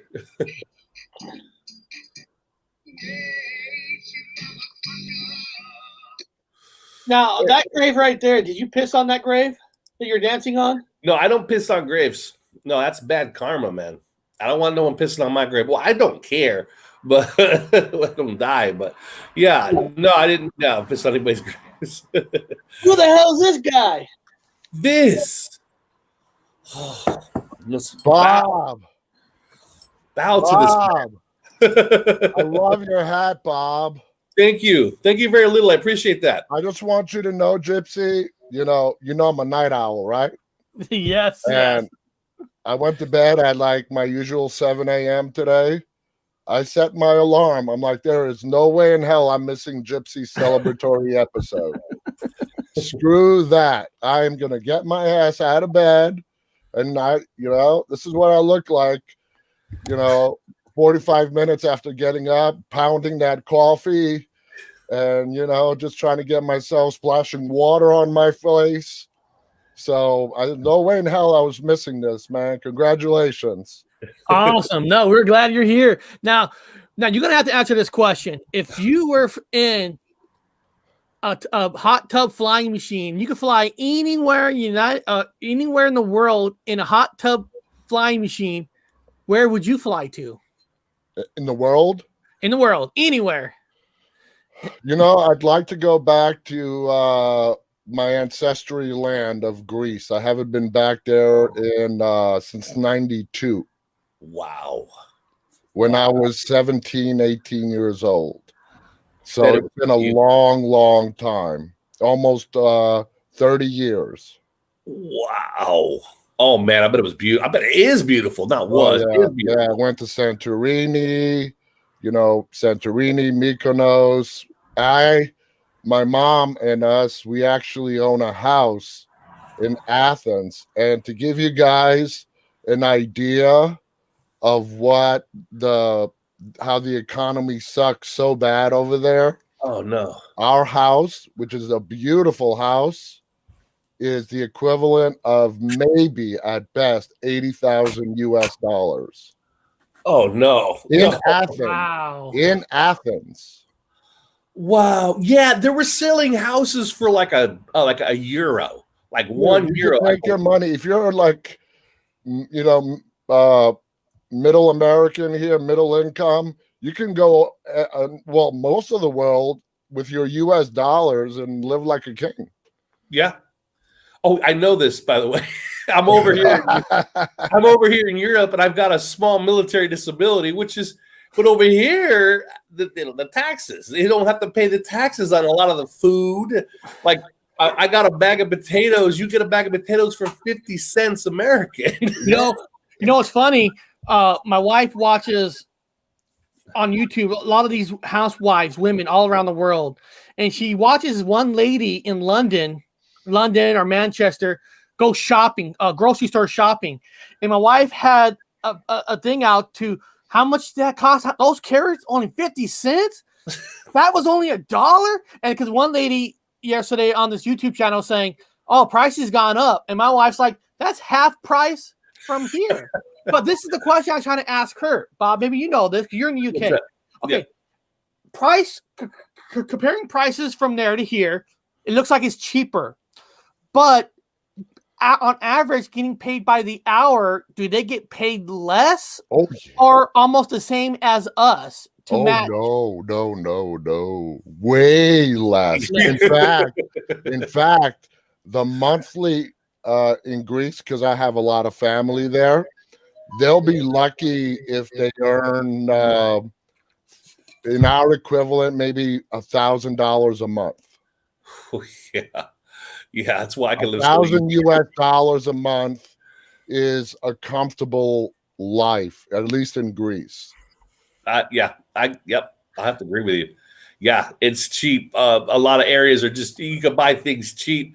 The comfortable living, drinks are cheap. Everything, beer is cheap. Of course, there's things that are heavily taxed that are, I call them sin tax. Cigarettes are overly taxed. There's other sin tax. Things are taxed, but alcohol is not. How much does a pack of smokes cost in the UK? About $12. 12. Yeah, what they're like here now? Yeah, they're about $12. Well, that's how much they are in New York. Luckily, I live in a tobacco state in Virginia. Oh, I live in a tobacco state, and it's been creeping up. But a carton is about $63 for me now. A carton. I mean, we don't advocate smoking, guys. We're just having a conversation about prices. Well, but look at it here in the United States of America. I mean, here, like in Seattle, a house where I live is between $500,000 to $1 million. But if I go to some small town in Texas, I could get a bigger house, double the size, for like $100,000. I mean, it is weird, even here in the U.S. My house, I live in an expensive area in Northern Virginia. My house is, the last market value was somewhere around $365 or whatever. But my house growing up, which is co-owned with me and my mom up in New York, a house that was built in 1901 in the middle of Queens. But because it's, a 30-minute train ride from Times Square, that has a market value of $1.2 million. Isn't that crazy? Oh, shit. Wow. It is crazy. Now, somebody goes, Eric, why don't you sell your house? Because now it's worth this. But I'm like, well, if I sell my house, then the other house I'm going to buy is going to cost even more too. So it's not like selling your house unless I move to another state where it's cheaper, but I'm not moving. Now, actually, talk about moving.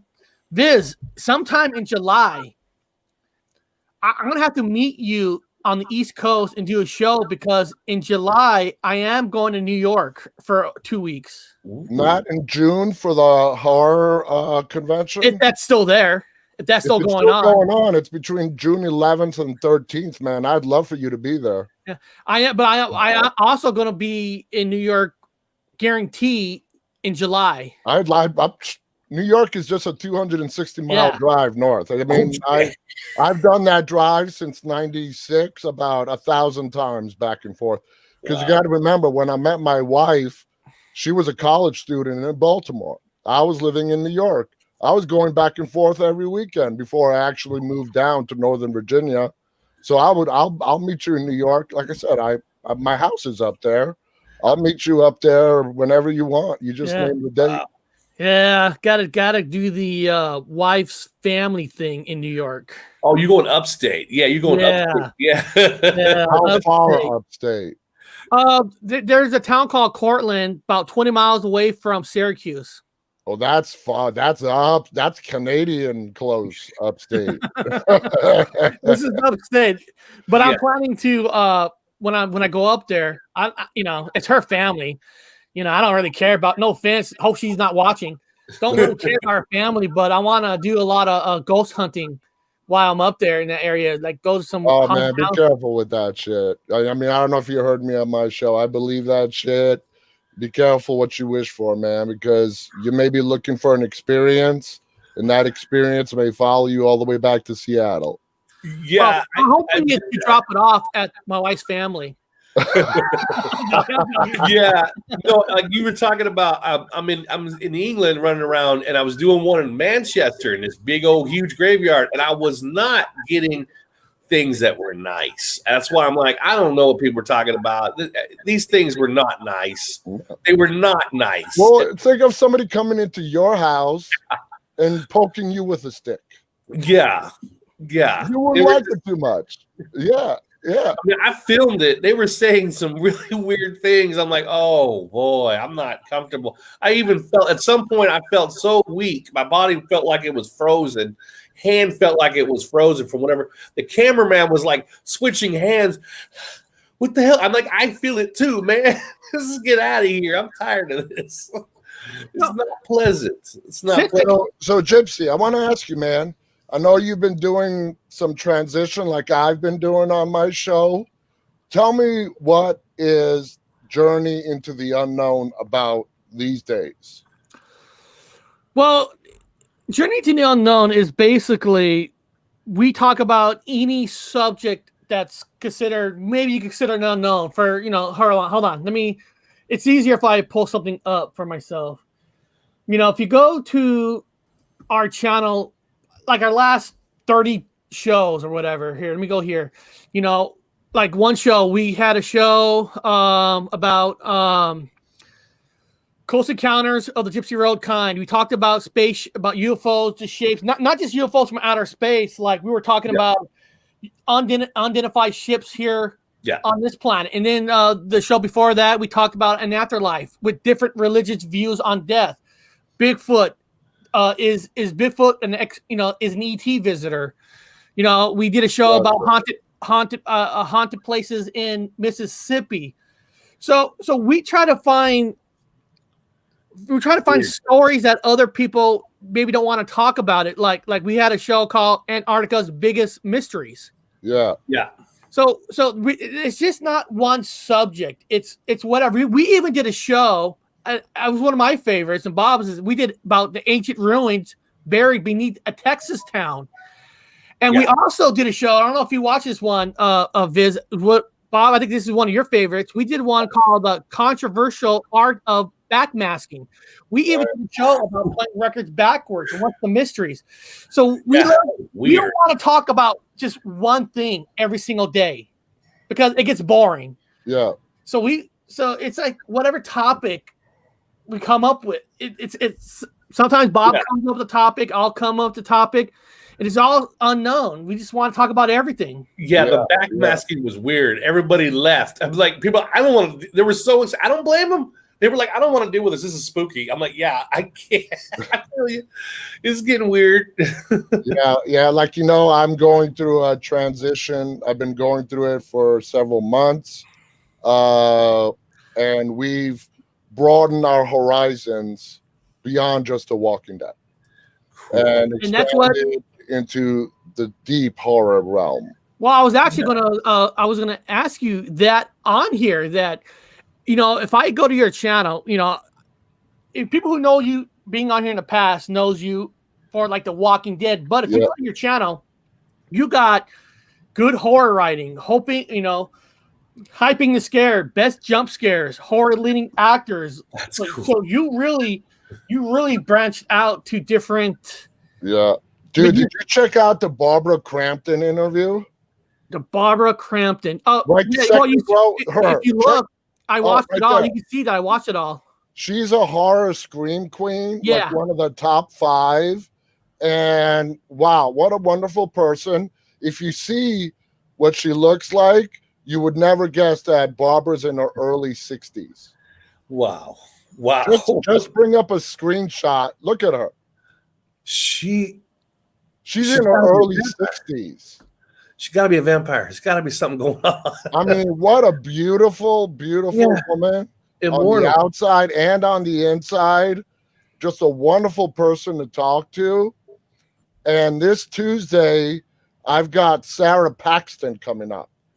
Sarah Paxton was on The Last House on the Left, the Innkeepers, and she's like in her early 30s, but she started doing TV and movies back when she was 8. But Barbara Crampton, I was talking to this woman who's been in horror movies since the early 80s, and I'm like, wow. I'm like looking at her, and I'm like, you're 64, I think. I'm like, damn. And her resume goes all the way back to 1983. Yeah. Oh. She was in Puppet Master, The Little Reich, Reborn. I remember that one. Her biggest movie was Reanimator. The Reanimator. She was the chick in Reanimator. Oh no! Yeah, that was one of my favorites as a kid. I loved it. Yeah. She was the scream queen in Rihanna. There it is. Oh, 1985. 1985. I feel so fucking old. Special effects movies ever with actual real special effects with latex and robotics and I even asked her about that. I'm like, come on, you got to have today it's all CGI. When you guys were doing it back in the 80s with Tom Savini and stuff, you guys, Tom and Rick Baker and people like that, they had to work for those effects. Yeah. That was an art. It was an artwork. Oh yeah. Yeah. I bet she was in Fangoria magazine for sure. I bet she was. Oh yeah. I mean, she's huge. And we were lucky to have her. And she was amazing. But yeah, branching out, I've learned so much. I'm approaching the 1 year mark in April since I started my show. And I simul stream like you do. And I added Twitch recently, and I've been constrained to Instagram and the limited space that they give you. Yeah. In the last several weeks, I'm like, screw that, okay? I'm going to use my entire screen. I'm not going to limit the rest of my audience. I'm going to start showing websites like you're doing right now. I'm going to start showing video clips. So that's from you, man. You've inspired me to branch out into doing stuff like this. It's fun. It's easy. Instagram is interesting because I didn't give up on Instagram. I'll take a video and I'll cut it down and I'll play some videos on Instagram. But since Instagram, you can only do up to an hour. Yeah. You're like, especially if you have a guest on, you got to be like right on the money because you don't want her to get cut off. Exactly. Yeah. And I've checked your Instagram recently. Your following has jumped quite a bit, man. Congrats. It has. Actually, yeah, it has. It's past 2,000 now. Yeah. When Twitter first started making the splash, you were like under 100. And I checked you recently, and you're like 2,500 now. 2,233. Yeah. And Twitter, I'm getting close to 1,000. Yeah, I've been close to 1,000 on Twitter for like 5 months. Wow. It seems I've plateaued there on Twitter. Actually, Twitter at 930. Twitter, you're right. Twitter is interesting because it's a weird platform, man. You put a picture on Instagram, you'll get hits pretty fast. Like people are seeing it. You put it on Twitter, dude, you might get one heart. I mean, it's like Twitter is all about the text. It's all about the text. I stream my videos to Twitter. Not a lot of watchers, man. It's not about the video. It's not about the pictures. It's about the retweeting of texts and memes. That's what Twitter is all about. Okay. Yeah. Twitter. Yeah. That's cool though. Once we hit the 10,000, Eric and I were going, dude, it just jumped 100 yesterday, and we got another 100 the day after that. Used to be like you get a sub, it's a little 40. A few days later, you might get 50. A few days now, 100. So let me ask you, Gypsy. Well, I want to hear from Gypsy on this one, and Bob too. Yeah. What do you contribute your constant rise? Taking the smart route, nice and slow, building it up, surpassing 10,000. What do you attribute that to? That's a fun question. A fun question, and it's hard to say. Was it fast? Was it slow? What's the average amount of people? Even on average, how many subscribers are you supposed to gain? I'm just happy that we stuck to our guns. We stick to our show, what the kind of show I wanted to do, talk about the unknown, talk about spiritual. When the pandemic hit, it was so easy to jump ship, to do what everybody else is doing. Let's complain about the government. Let's complain about what's going on. And a lot of people, Bob and I saw a lot of good people in communities that left what the principle of their channel was and became conspiracy channels all suddenly. And I said, I'd never want to do that. So did I hurt ourselves by doing that? I guess you could say you kind of did, but at first. by sticking to your guns, if you look at our chat now, everybody's in our chat now are fantastic people. They're here to have a good time. We gone to a stretch where there was some fighting in the chat. We had certain kind of people that didn't belong here, but by sticking to our guns, what we represent, now you go our chat, everybody's awesome, everybody's having a good time, and we stuck to like a show style program, kind of like you do. There's a lot of shows, there's a lot of fun show that does hangouts. There's nothing wrong with hangouts. Yeah. But I like to do a show based on a topic, and I think people come back because they know we're going to talk about a different topic. And the thing is, I think this is very important, Viz. Everybody knows who watches this channel that's here and in the chat knows that we don't have the answers. No. We're here to bring up a topic, maybe a topic that nobody really talks about. But by the end of the show, you could go out and do your own research on certain topics. Like, wow, I've never heard that one before. Or, I don't know if you know this, me and Bob did a show about the history of Monopoly. And during our own show, we found out that Monopoly was technically stolen from a woman back in 1904 called the Landlord Game. Wow. Where she invented this game to fight against the men of the world to show that you don't have to be rich to buy all these houses. So she made this game, the Landlord Game, to show people on how to do it. And if you look at the board, it is Monopoly. Yeah. And then it shows a guy who kind of stole her idea because he was a man and sold it to Parker Brothers. And then, of course, they needed her rights because she owned the patent on the Landlord Game. And then they bought her rights. So they created Monopoly and Landlord Game together. And we learned this on this show about this great woman. Because when you talk about Me Too movement, this woman was never talked about on anybody's channel on what she did. And her name was Elizabeth Maggie. Yes, Elizabeth Maggie. Yeah. Game for young people to learn how to buy property. And we learned that on this show. And I think people who watches this learn stuff with us. And that's exactly what I do. I like structure to shows. I like structure. I do my show. I start off with the news, go into a topic. I just don't come on with nothing in mind and just let it play. I like to have a little bit of structure, but I love, I don't read the news before I read it with my audience. I read it with them. And every day I read stuff with them that I never knew about. Like I found out yesterday, we did a show yesterday about Stephen King. I mean, the master of all horror writing, right? Yeah. The guy has had 40 of his written works converted on the screen.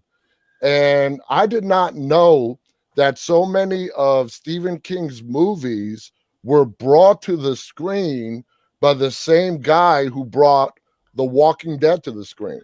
Whoa. Frank Darabont. Didn't know that. I learned that yesterday. I'm like, wow, I didn't know Frank Darabont had such a hand in so many damn Stephen King movies. Wow. Yeah. And I just love learning that stuff. It's fun. You learn where they branch off from, where they started from. I mean, it's very interesting, People don't even realize that Stephen King, he directed one of his movies too. Nobody realized that he directed Maximum Overdrive. A lot of people yesterday found out that The Green Mile was a Stephen King book. Yeah. Did you guys know that? Yes. No, I didn't. The Shawshank Redemption The Shawshank Redemption too. And, and Stand By Me is his. Stand By Me is a famous one, but The Shawshank Redemption and The Green Mile is where a lot of people have no freaking clue that those are Stephen King books. He does more than just horror books. He's just known for horror. Yeah, he does. Stand By Me is not a horror movie. No. It's a great movie. Yeah. Stand By Me. I forgot what it's called. It was called something different in a book. It wasn't called Stand By Me in a book. I can't remember what it was called. Yeah. I mean, we had like a young Kiefer Sutherland in there. Yeah. So many actors that went on and got their starts from that movie. Richard Dreyfuss played the older one, doing the narrating throughout the whole movie. That one kid played in Sliders. I can't remember his name. Chris. He was the bigger kid on the movie. Yes. He went into Sliders. Yeah. Let me ask you guys, what's your favorite Stephen King movie adaptation? Well, mine, of course, is I got the poster right here. Of course, the Shining. Yeah, for me, number one was Shining. Yeah. Number two was Carrie. Carrie, yes. The original Carrie with Sissy Spacek. Yes. Oh, yes. The redhead gal. Yeah. Yeah, Oh, with those psychokinetic powers. He's done so many. That's what's so hard to try to choose. Exactly. His original Pet Cemetery. Why would I have this? Awesome. Pet Cemetery, and there was that, talking about The Shining, there was that big fallout between Stanley Kubrick, who made The Shining movie, and Stephen King, because he loosely adapted the book. That's an understatement. Kubrick took The Shining and made it into a straight up paranormal movie, where The Shining is a lot more than just about the paranormal. And you see what The Shining is all about in the sequel called Dr. Sleep. Saw that. That's awesome. Whoa. Really? You liked it? I really liked it. I actually hated it. I actually batched that movie hard on my channel. Is it because it was so different from The Shining? No, I know it's a book. I didn't like it because I felt like I was watching an X-Men movie. There were just a bunch of people with special powers. And I didn't like it how they used the Shining, like the Shining Hotel. Oh, let's go back to the Shining Hotel to fight it. And then they walk in there, it was like a roller coaster. Over here we got the two girls. Over here we got the lady in the bathtub. Oh, don't forget about this one. Don't forget about this one. You're talking about the ending. Yeah. I didn't like the ending. But Dr. Sleep is more to what the book I know Shining was supposed to be about. Yeah. I can see that because the first one was based so far off the book with certain paranormal things, and then when you have the movie actually from the book, the second half, that he incorporated all those paranormal things, it was like too much, too fast. Like what's going on? I like Dr. Sleep. I like Obi-Wan Kenobi. I'm glad you didn't watch my review on it. And now as my show progresses, I feel more liberties. Before I was so constrained. I'm like, man, I can't make a wrong move. I feel so many people are watching me. Now I've, after almost a year, I'm like, you know what? Screw it. This is my show. I get to run it the way I want to run it. And the other day, Gypsy, during Inauguration Day, I'm like, I want to talk about this. And that's why I invited you to call. And we had a great, almost 30-minute. We had a great 30-minute conversation on Inauguration Day. And, all these QAnons would have bet their lives that the world was going to come to an end on noon on Wednesday, and nothing happened. Nothing happened. You know what? The first thing we said on the show, I go, Bob, it's Friday and the world's not burning. Exactly. The world is going to be all right. I knew that when Trump got elected. I knew that when he got, unseated by Biden, and Biden's going to get unseated. The world's going to keep on going. Unfortunately, we have to go through this again every 8 years. It happens every 4 years, though. It's always the same. It's going to be a new thing, a new conspiracies. There's going to be cleaning of the deep state. Who's going where? I'm like, I actually had to look up what QAnon was. Okay, so I did. This was only a few weeks ago. Did you guys actually Wikipedia what QAnons are? You know what? My wife goes. So Eric, have you ever interviewed somebody from the QAnon that group? And I go, who? The Queeron group? I was saying the name. I'm like, Queeron? What is it? I didn't even know what the name was. Like, is this a real group? Yeah, it's Q. It's the letter Q. Anonymous. So QAnon. I kept calling it actually had to look them up. I had no idea. They are a part of a conspiracy group that believes that the government is a deep state government run by a cabal of pedophiles. Yeah, we saw I'm like, that. whoa. Yeah. I didn't even know that group from Hawaii, the pool boys, the poor boys. The what are they called? That's the far. Yeah, I don't know what I forgot what they're called too.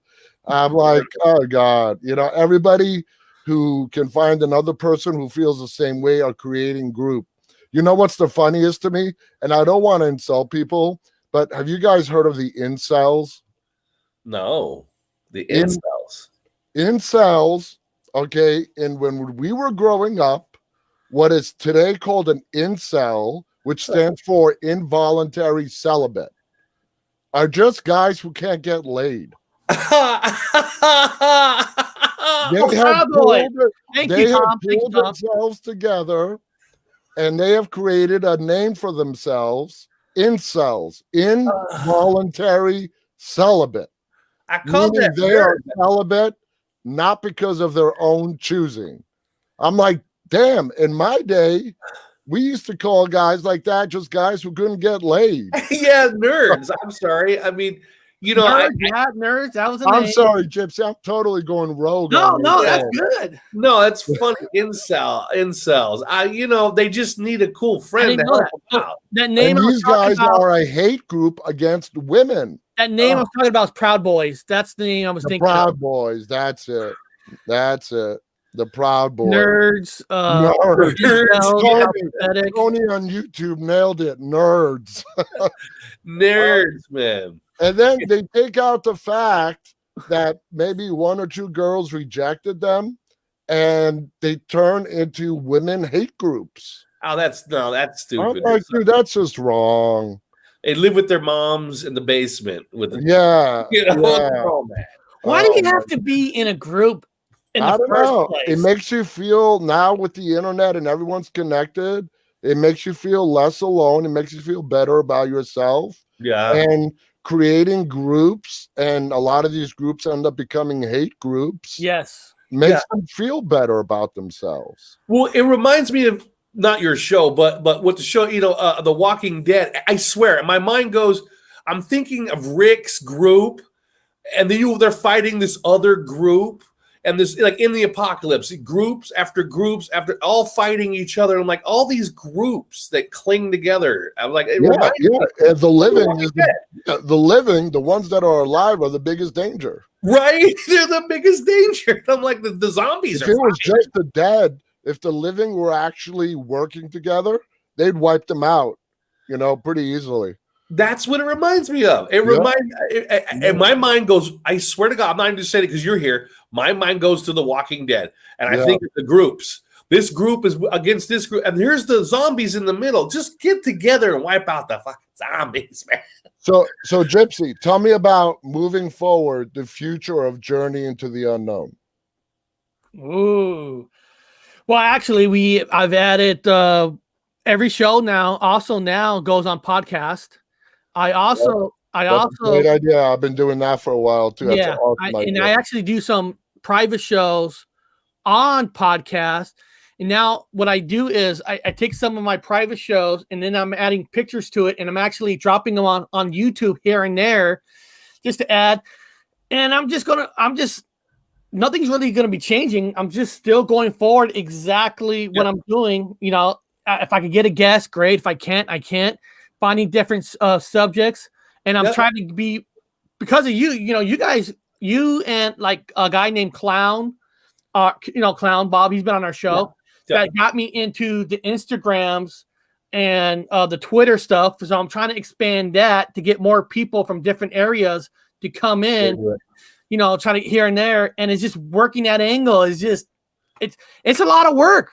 It's a lot of work, like especially if you take your podcast and you want to drop it on YouTube, just to sit there to add pictures and cut in videos to make it, that takes like 5 or 6 hours. Next thing you know, 8 hours is gone, and God, it's hard to find time to do a lot. Well, let me tell you what I did at the beginning of this month. I expanded into print media. I created Dead Talk News. Yes, I get that. And man, that is a whole other realm in itself that I had to really learn really quickly. But I'm noticing it gives a lot of attention to the show. Everything I do is for the show. Yeah. And creating a print media outlet where I went on LinkedIn and I set up a job posting, and I clearly state in the top line, this is a voluntary, non-paying position. And I'm getting a huge amount of applicants who want to be a part. And because I need writers, I need blog writers for this news site. Wow. And from all the research that I've been doing, because I've sort of hit a plateau for the last several months. I've plateaued at about 17,000 on YouTube. I'm at 108,000 on Instagram, and I've plateaued. I've plateaued at a total of 340,000 followers. Wow. So I want to go beyond that, and going into print media is a great idea. It is. But it's killing me with the amount of work I got to do personally. That's a lot of work. No, you're right, because listen, I have my own. Let me show you guys. I actually have my own website. Website, and it's right here. It's called Gypsy Road Journey into the Paranormal Effect, and I have different categories: paranormal, the Matrix, horror topics. But like you said, but to keep updating it, it's work. It's a lot of work, and it's like okay, I gotta work on the show, or do I want to work on the web page? Because the web page doesn't get a lot of hits, like your maybe podcast or Instagram, but it needs to be worked on. But it's and you're right. That's the next plateau, is getting my web page where you can buy my shirt. For me, this news site, it's important because people like to go and read articles. Yes. And if you point the article to your show's website, I've noticed a good amount of uptick just from it being up. And I'm still learning new things about it and tweaking it and so on. It's a great way. And that's why I went on LinkedIn and I put up a job posting. I will give you guys who come on board, I'll give you guys an IMDb profile, and I will share your articles with my combined following of 340,000 people. Huh. So you want to get your name out there, come write horror articles for me. You get your profile, you get your, out there. And so far the response has been good. But then I get the articles, and it's not like I can just copy and paste them and post them. No. I got to be the editor now. Yeah. Wow. I got to edit them. That's I got to make sure. Right? Yeah, it's a lot of work. It is. Because I got articles for every single category, but to change it, to update it, to put something new on it. Yeah. And then once you get something new on it, how do you tell people, hey, I got new articles on here? Yeah. Because last thing you want is people watching your show, right? They're watching whatever topic you have about monsters and elephants. I don't know. But then you're talking about your webpage. You're talking about Instagram. So it's hard to try to market something, get something out there, to get writing in it, and then try to tell people without people saying, oh, Eric's just trying to sell things now. No. It's hard to do both. It is. Anyway, guys, it's been awesome. Gypsy, I cannot tell you this enough, brother. Congratulations on your 10,000 plus subscribers. You worked it hard. You did it. You should be very proud. And Bob, you guys did it together. Bob, you're amazing. I love your hat. For you, because you're here. Love the TARDIS in the background. Yeah. You guys are awesome. I would come on more often. It's just the hours. For me right now, this is the equivalent of 5 a.m. in the morning. No, I know. And your show starts Pacific time at 6:30. Yeah. So sometimes I'm at a grocery store. I got to cook food. Try to do everything. Our times don't match, like Bob. Since he's in England, I got to do it at 11 o'clock because it's nighttime. So it's hard to. Yeah. But I love you guys. I met you guys when I first started this. We all sort of went through this journey to where we are together. And, let's stay together. Let's keep helping each other out. and there's nothing that we cannot do. Don't let anybody tell you there's nothing you can't do. You got that right. And guys, his website is right here. Great show. Website. YouTube channel is right here. Yep. Great show. Thank you. Thank you to all of Gypsy's followers. You guys are great. You guys are loyal to Gypsy. He deserves it. And I'm just proud that you guys come out here and support him on his show. And Bob, without Bob, Gypsy would be nothing. Yeah, I'm his older brother, so he don't have a choice. He has no choice. My dad is in heaven saying, "You look after your younger brother." Exactly. And he's gotta be on the exactly that. Exactly that. One's in Seattle and the other one's across the pond in the UK. Yeah. Anyway, guys, take care. You have a good one, man. We'll be seeing each other probably tonight or tomorrow. Take care, man. Yeah. All right, man. I'll talk to you later. Love you guys. Take care. Bye-bye. Bye. That's awesome. He came on. Guys, we're gonna end this soon, but for one last time, if anybody wants to say something, if you're a jackass, of course I'll throw you right off. But if you're the StreamYard, if somebody wants to come up and just say something real quick, you're allowed to before we end this. Like I said, today was just a fun little, nothing was serious for today. Yeah, not today. I don't want to think today. I just want to keep things fun and kind of lighthearted. And I got poppers, Eric. This is England. So I got poppers. It's supposed to pop. It didn't pop, but they pop. This is English poppers. Hold on. Celebration poppers. Here we go. I guess that's loud, right?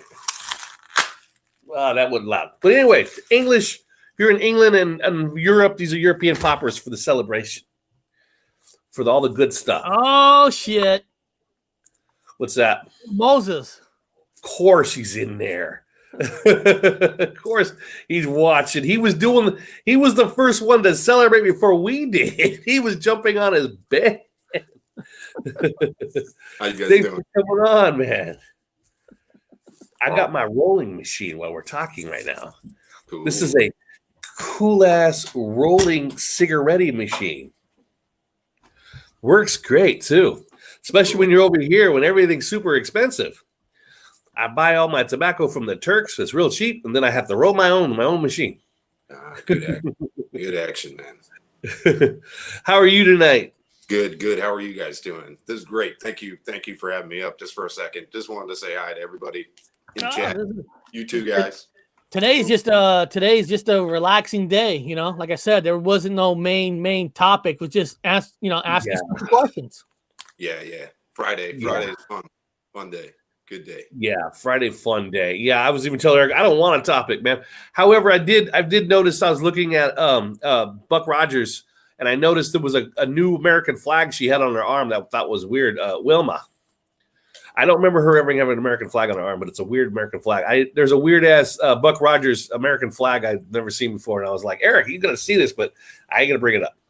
Just take a look on your own, guys. Look up Wilma from Buck Rogers. You'll see her weird, cool, tight outfit and this weird, huge flag thing on her arm that I've never seen before as a thing to look at. Tom. Christmas crackers in Canada. They recognized it. Yeah, these are crackers. These are English. They have them for Christmas. I saved them for the 10,000 sub celebration. A lot of S's in that one. I'm gonna dip, man. I just came up to say hi quick. Thank you, man. We're gonna end this in a little bit, So yeah, the best. Yeah, thank you for coming on. A good one, man. Yeah, wow. Good one. Now, guys, like I said, tomorrow I'm gonna be dropping a Ed McMahon video, and in the video I actually give my final opinion on what I think about the Ed McMahon story. But I dissected every single video that you can find on YouTube. I dissected it. I looked at the history. I looked at the history of the companies, and I really dived into where I just didn't show you videos on I showed you videos on commercials that were done. Yeah. With Ed McMahon and stuff. So I broke it down. And I gave my final opinion. I'm not going to tell you guys what my final opinion is. I mean, you can listen to it now on the podcast. I want $1 million. But I know YouTube and podcasts are two different types. Yeah. If you have $1 million, give it to me.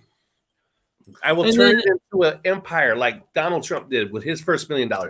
And then on Monday, I'll ask Bob his opinion on the whole on his opinion on the whole Ed McMahon stuff, because beyond the story of Ed McMahon is interesting on the companies themselves, like yeah, because American filed bankruptcies, and so there's more. There's sometimes you don't have to believe in the ME effects, none of that, but the stories behind them are very interesting, like the companies and stuff. There's always a cool story within a story. There's always a story.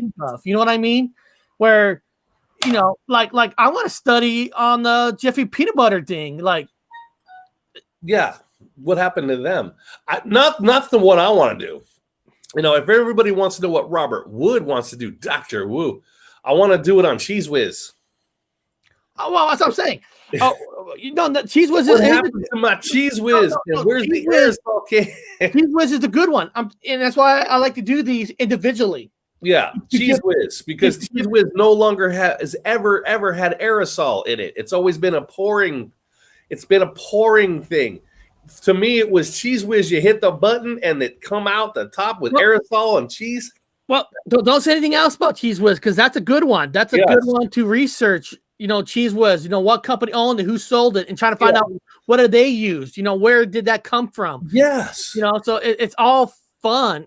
Cheese Whiz. Richie Bro, did you know Slice Stallone and the Fonz were in a Greaser movie together? The Fonz character is based off Stallone's performance in that movie. Yeah. Slice Stallone and the Fonz were in a movie together. God, I can't remember. Because the Fonz was a character that was based on him in another movie where they got the Fonz from. It wasn't the Fonz wasn't invented. It wasn't the Pope of Greenwich Village, was it? Happy Days. Wasn't the Pope of Greenwich Village, was it? No. I remember the cover. The cover's in my head. I remember them all in leather jackets, and Henry Winkler was in it. It's hard to. Pope of Greenwich Village, not that one. I don't know, man. I can't remember. It was that's interesting. That's a good topic for a movie. I gotta go find it now. Thanks for putting that in my head. Now I gotta go find that movie. Yeah, I can't remember. I know what he's talking about. I know exactly what he's talking about. It's in my head. I'm seeing it now. I don't remember. They're all greasers. They're all wearing the leather jackets. Yeah, did he put in there what movie it was yet? He might not remember, or like ourselves. He might think back. What was that movie? Just from a while back, like early '81. Oh, what did you say? That's it. Did you say it, Bob? No. Oh, Pope of Greenwich Village. So might have been it. But it also has the other cool actor, Mickey Rourke. I think Mickey Rourke was in that one too. Yeah, I think Mickey Rourke was in that one. Pope of Greenwich Village, with all those actors in it. Again, apologize, guys, if you're looking for some kind of paranormal stuff. We're just kind of meandering and having a fun talk with the sidebar, giving you guys kind of a free goof around show.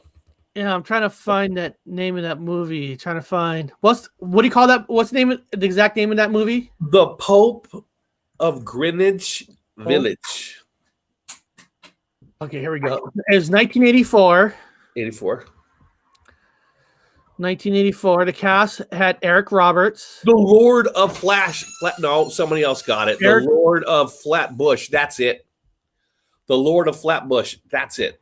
The Lord of. Yes, that's it. Lord of Flatbush. Flashbush. Flatbush. Oh, here it is. 1974. Okay. 1974. And it starred, let me see here. It starred Perry Keene, Sylvester Stallone, of course, Sly Stone, Henry Winkler. Boom. Thank you. Paul Mace, Suzanne Blakely. Yes, the Lords of Flash. I was thinking the Pope of Greenville. I mean, it was some kind of leadership. I remember some kind of leader thing. So yeah, Henry Winkler played Butchie Weinstein. Yeah. Oh, well, the Weinstein production, huh? Well, no, that was the name of the character. Because if we look here, here, let's look at the photos. See? That's it. That's it. That's it. That's the font right there. See, that's where the font came from. Yes. That's where his role came. Yeah. It was in his portfolio. That's it. Check it out, man. That's the cover I was thinking of. Yep. That's the cover I was thinking of. Very good. Very, very good. Stallone. That's it. Yeah. Wow. That's good. Yeah. Wow, man. The greasers. I remember when I was a little kid, Dad put grease in my hair. You know, Sylvester Stallone doesn't get enough credit on how smart he really is. Really? People know him, as the action star, but people don't realize that he got nominated for an Oscar because the movie Rocky, he wrote it. Yeah. Now he's a Scientologist, so I don't know what's up with him anymore. Is he a Scientologist? I never heard that. Yeah, he's a diehard Scientologist. Are you sure? Yeah, that's why he was that movie you mentioned earlier, Battlefield Earth. That's a Eon Hubbard movie. Eon Hubbard's movie. It's Battlefield Earth. And Sylvester Stallone was in it, Eon Hubbard. I'm typing that in. Is Sylvester Stallone part of Scientology? I never heard that. Yeah, I know Tom Cruise and John Travolta is. Oh, no. Wait a minute. No, I got it wrong with John Travolta. You're right. No, he's not. Maybe he is now. I don't know. Part of. I got it wrong. I'm thinking John Travolta. So I got it wrong. Oh, okay. Maybe he is. It would be funny if he popped up and he was. You might as well finish the sentence. What's interesting is actually he is not part of the Scientology, but Frank Stallone is an outspoken and out-singing member of the church who collaborates with Travolta and now grown child actor homicides of the word. So maybe he is connected to Scientology. There's a lot of Hollywood. No, it's just Sylvester Stallone has nothing to do with the church. Let's do a show on Scientology. We got to be careful because those guys are brutal. So we'll do a show on Scientology. Guys, tell you what, we're going to end the show today. I think we hit over our 2 hours, but Monday we're going to talk about Scientology. Yeah, we got to be gentle because they will ruin you. Let them ruin. All right, hey, hold on. I don't know if they're going to ruin us. We're not here to bash it. We're here to learn to understand. Learn more about it. Yeah. So beyond that, guys, I hope every single one of you in the chat find yourself a hot tub flying machine and you're able to fly yourself to anywhere in the world. If you want to fly over Antarctica, fly over Antarctica. And let me say this. May the odds be ever in your favor. That's what else I want to say. Beyond that, guys, everybody, have a good day and have a good weekend. And Monday, we're talking Scientology.